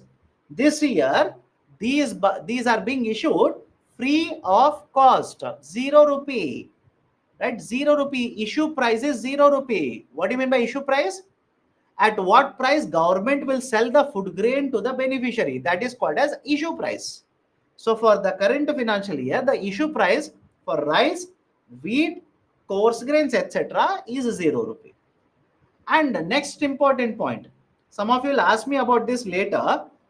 Let me know, do you think it is correct to distribute same quantity of same crop in all the states in India? Think of it. Right? Many of the students keep on asking me, sir, what crop is given? Tell me. Right? How many kgs of rice? How many kgs of wheat, etc.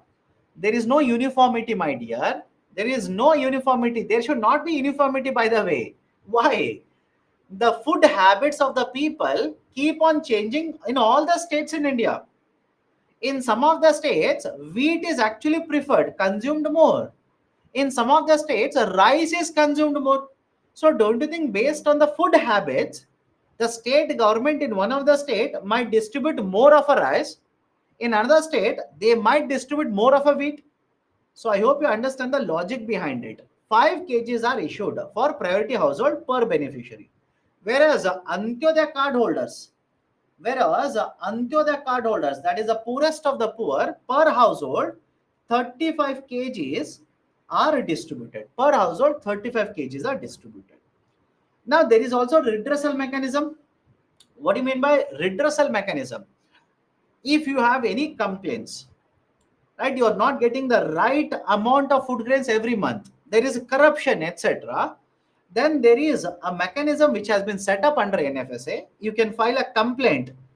You can file a complaint at the district level, or you can file a complaint at the state level. So at the district level, we have district grievance redressal officers, and at the state level, we have state grievance redressal officers. Now the states will have to identify the beneficiaries. State government will have to identify the beneficiaries. Center will not identify the beneficiaries. And finally, under National Food Security Act, they have proposed utilizing technology, usage of technology, so that the system becomes much effective, transparent, leakages would be addressed, etc., etc. So these are certain very important provisions regarding National Food Security Act. Now, think of it, please think of it.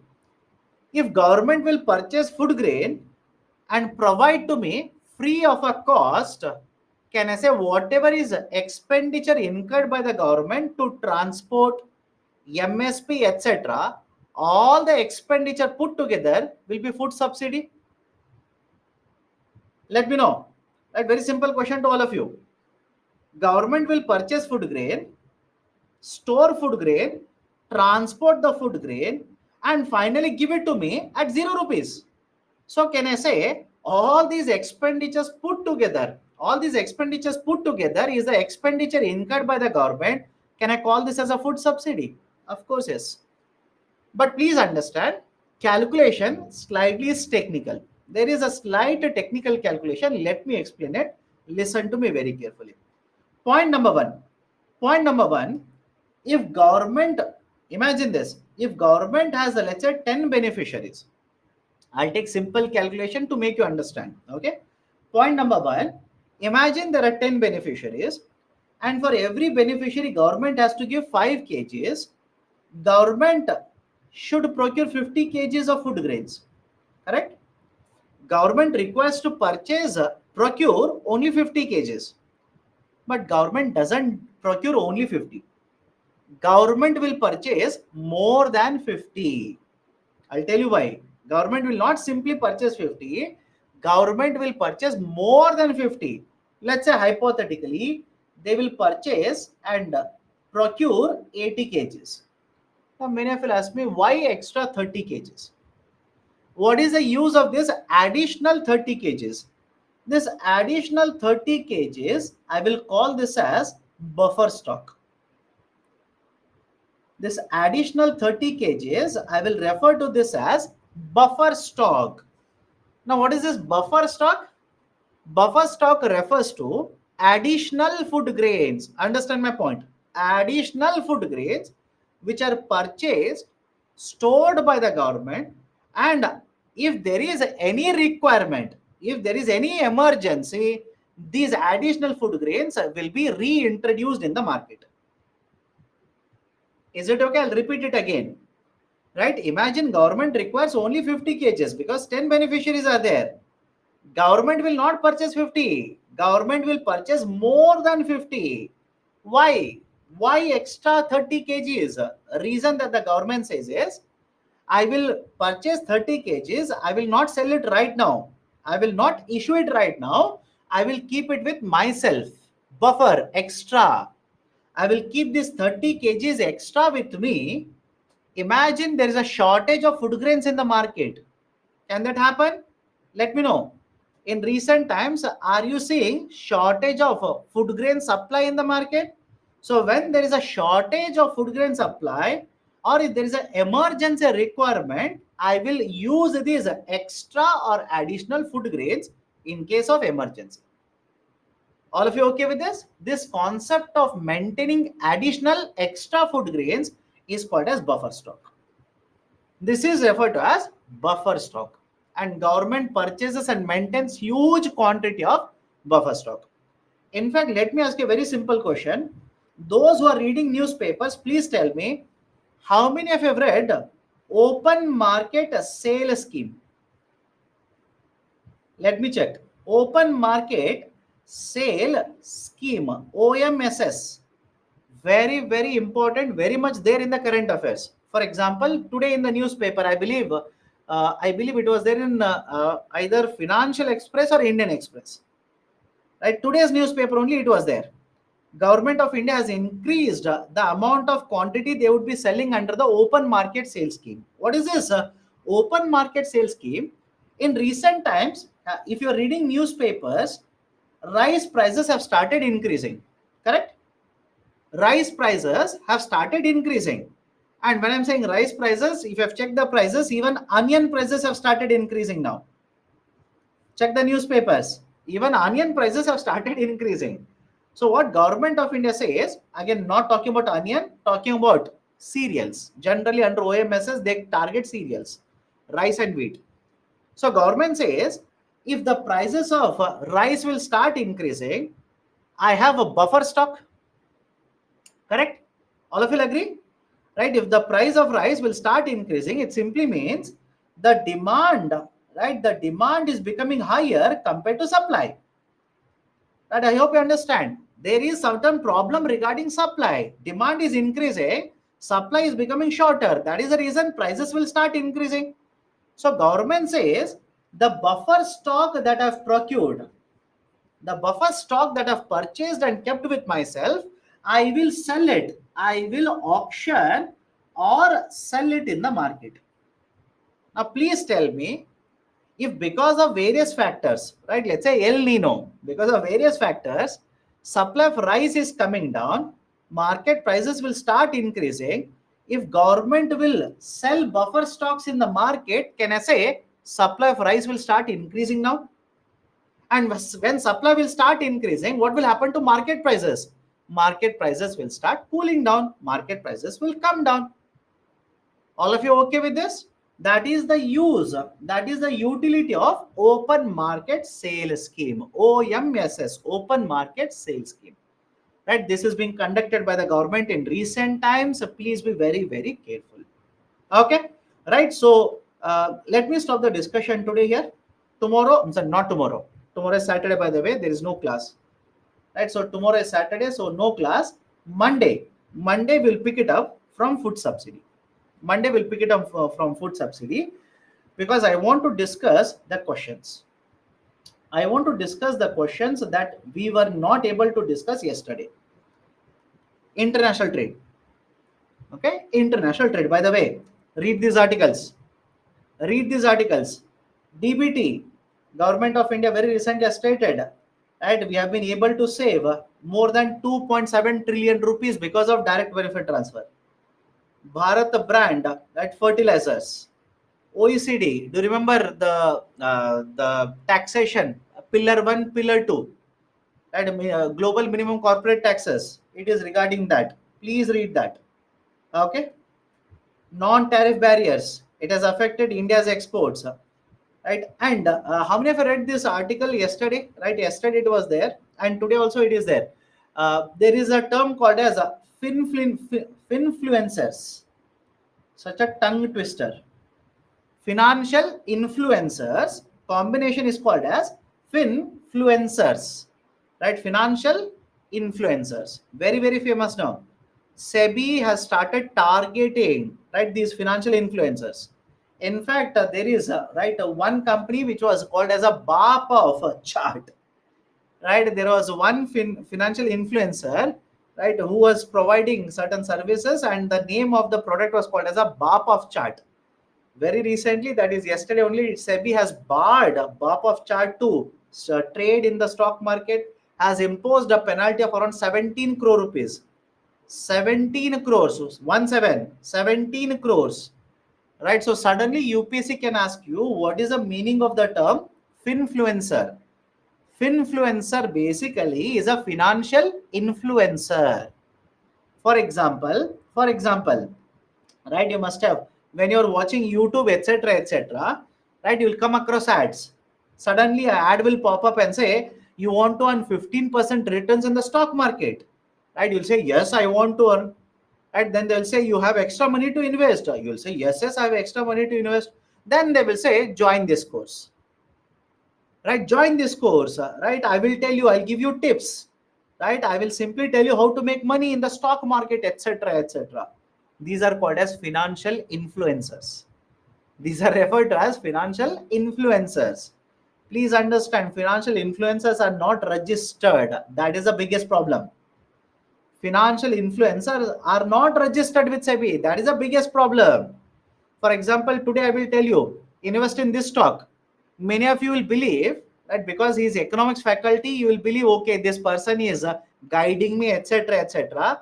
You will invest, and I will say, for every tip I give you, for every right, let's say advice I give you, you'll have to give me 50 rupees. But I'm not registered with SEBI. What is the guarantee that I'm not scamming you? I hope you understand. By the way, I'm not doing it. Right, I'm not giving you any tip, I'm not asking you for any money, etc., etc. So there are a lot of financial influencers who are charging money, who are earning money, but they may not be giving a right advice, right, for the investors in the market. Right, that is the reason finfluencers, right, or financial influencers are under the radar of SEBI now. Anyways, come to the question here. How would the recent phenomena of protectionism and currency manipulation in the world trade affect macroeconomic stability in India? Now, please tell me, in recent times, read the newspapers, you'll understand it. In recent times, have you seen many countries imposing protectionist policies? Protectionist policies means certain country will impose export of critical minerals which are required for India. Yes, right. If you're reading newspapers, is China doing this? Think of it. Is China doing it? It is imposing restrictions on some of the exports which are very critical minerals, inputs for us. Government of USA, when Mr. Donald Trump was the president, imposed a lot of restrictions, protectionist measures, which affected India's trade. Some of the trading partners will not allow export of vegetable oils from their country, will restrict export of edible oils from their country because they are concerned about their domestic inflation. Will it not affect us? Of course, yes. Of course, yes. All of these are protectionist policies. Protectionist means in order to protect the domestic market, in order to protect their own companies, what kind of policies they will implement. These are called as protectionist policies. Will it hurt Indian economy? Think of it. Will it hurt Indian economy? For example, China is imposing restrictions over germanium, gallium, graphite, various other critical minerals. Right? USA government earlier had imposed a lot of taxes on exports of steel and aluminum from India. Right? What about Federal Reserve? If Federal Reserve, right, will go for Fed tapering, will it affect rupee exchange rate in India? Will it create volatility in the stock market in India? Of course, yes. Right. So protectionism as well as currency manipulations by other countries, what is the impact of that on stability in India? That is in a nutshell question here. Okay. Right. So start with an introduction. Introduction can be, right, a very short introduction, such as in recent times, that is post pandemic, there has been a rising trend of various countries around the world imposing or implementing tariff, non-tariff, as well as protectionist policies. That's it. Then come to the main area or main body, focus area or the main body, at points such as what is the impact of protectionist policies such as imposed by China, such as imposed by USA on India's trade. India's exports would be affected, access to raw materials will become restricted, production in India would be affected, etc., etc.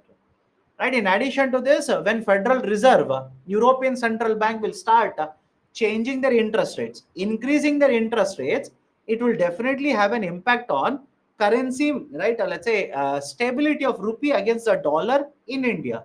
It will create volatility in India's stock market. Right. So you already know the points. Please write about those points. Okay. Done. Other points, right? Example, recent protectionist trends in the global market. Give certain examples. Quantitative easing and federal tapering that is done by USA. What is the impact of that on India? Right, write about it. You will have sufficient data. You will be able to write easily in 250 words. Okay, done. Right, so this is one question. Is there any other question? Okay, no, done. So these are the MCQs as well as descriptive question. Many of you are asking, sir, any questions on subsidies? My dear, the chapter of subsidies, there is lot of overlap with agriculture sector. Questions have come. I'm not saying questions have not come. There is overlap. For example, if I talk about, let's say, a question on MSP, where will you place it? Question on MSP, will you place it under subsidies or will you place it under agriculture? So that is the reason I'm not given any separate question for subsidies. After agriculture is over, questions are there, both descriptive as well as MCQs. We'll pick it up after we complete agriculture. Okay. Now, if you have any kind of doubts, please do let me know. I will solve the doubts. Otherwise, we can wind up the discussion for the day. Explain the reason behind blue box. Generally, the argument behind implementing blue box subsidies is that the governments are allowed to use certain policies which are trade distorting, but these policies will be used by the government. That kind of flexibility is given to control production, to reduce production. Otherwise, it is very difficult to control production. That is the reason such trade distorting policies are allowed, but only for controlling production under the blue box. Okay. Explain the percentage of output sold by households under MSP varies between 0 to 24%. Basic argument is, for some of the crop, around 24% of the production is sold under MSP to government. For some of the crops, it is only 0%. So whatever crops have been sold by farmers to government under MSP, the range of it is between 0 to 24%. A2 and C2. My dear, A2 and C2 are the names itself. Some of you are saying expand A2. What is a long form of A2? No long form. A1 is there, A2 is there, A2 plus FL is there, right? C1 is there, C2 is there, C3 is there, B1 is there. So there are different types, right? There are different ways how this cost of production is calculated. In A2, input cost is considered. A2 plus FL, input cost plus family labor. C2, all the expenditures, including interest foregone, right? Land rentals foregone, etc. That is basically the C2. Okay. Where government should control production. My dear, if government will not control production, most of the farmers might end up cultivating only one crop. And for an economy, you do not require only one crop, you require production of many other crops. Okay, so using such policies, government can control production of a particular crop. Okay. So last chapter, one MCQ has been left out. Which MCQ? Tell me which MCQ has been left out. As far as I'm concerned, all the MCQs have been solved. If there is any MCQ left out, please do let me know. I'll take it up. No problem. I'll take it up. Okay. Any other question? Any other question?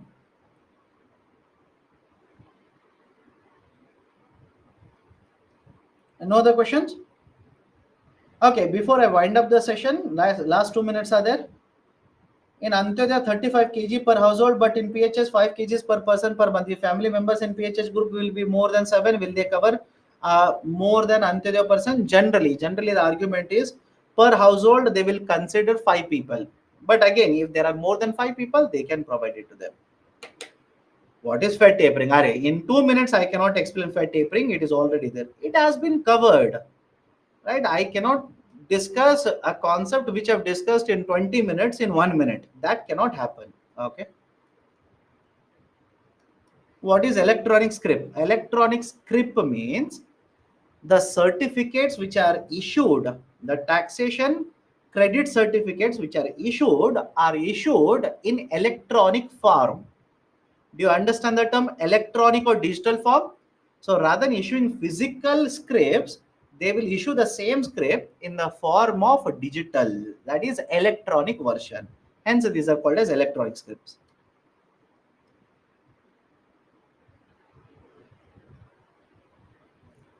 Our NFSA PH Chantyodaya all provided free food grains or at some cost until last year.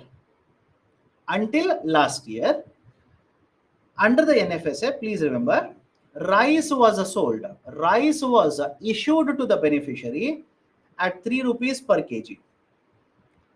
Wheat was issued at 2 rupees per kg. And coarse grains was issued at 1 rupees per kg. This was done until last year.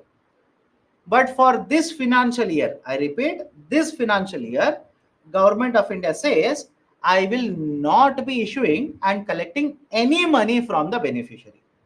Which means if I issue rice, I will not collect 3 rupee, 0 rupee. If I issue wheat, I will not collect 2 rupee, 0 rupee. Coarse grains also 0 rupee. That is applicable for current financial year. What government will do in next financial year, neither do I know nor do you know, right? We do not know what is going to happen in the future. What is the current situation? I can only talk about that. Okay. How to use a digital rupee? Same way, just like you use UPI. Think of it. How do you use UPI for making transactions? In the same way, if you have digital rupees in your wallet, a QR code will be there. You can scan the QR code, transfer money from one wallet to another wallet. Same way. Sterilization. Sterilization question we have solved, my dear. We have solved the sterilization question. Sterilization basically is the process where, right, RBI will either sell or purchase currencies, right, whenever there is a concern of inflation. Right? Anyways. Okay, done then. Done. Let me stop the discussion today here. Next class will start with the concept of food subsidies. Okay, next class will start with the concept of food subsidies. We will complete the discussion and then we'll take up the questions regarding subsidies as well as agriculture.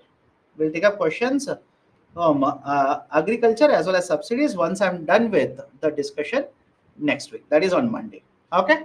So take care.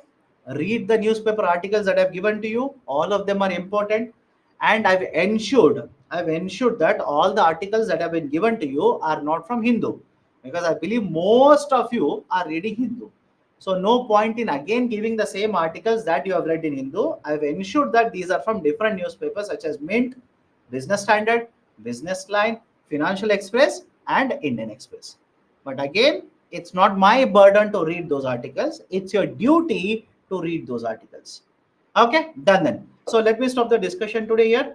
We'll continue with the food subsidy discussion next week, that is on Monday, sharp at 5 p.m. Take care. Have a great weekend.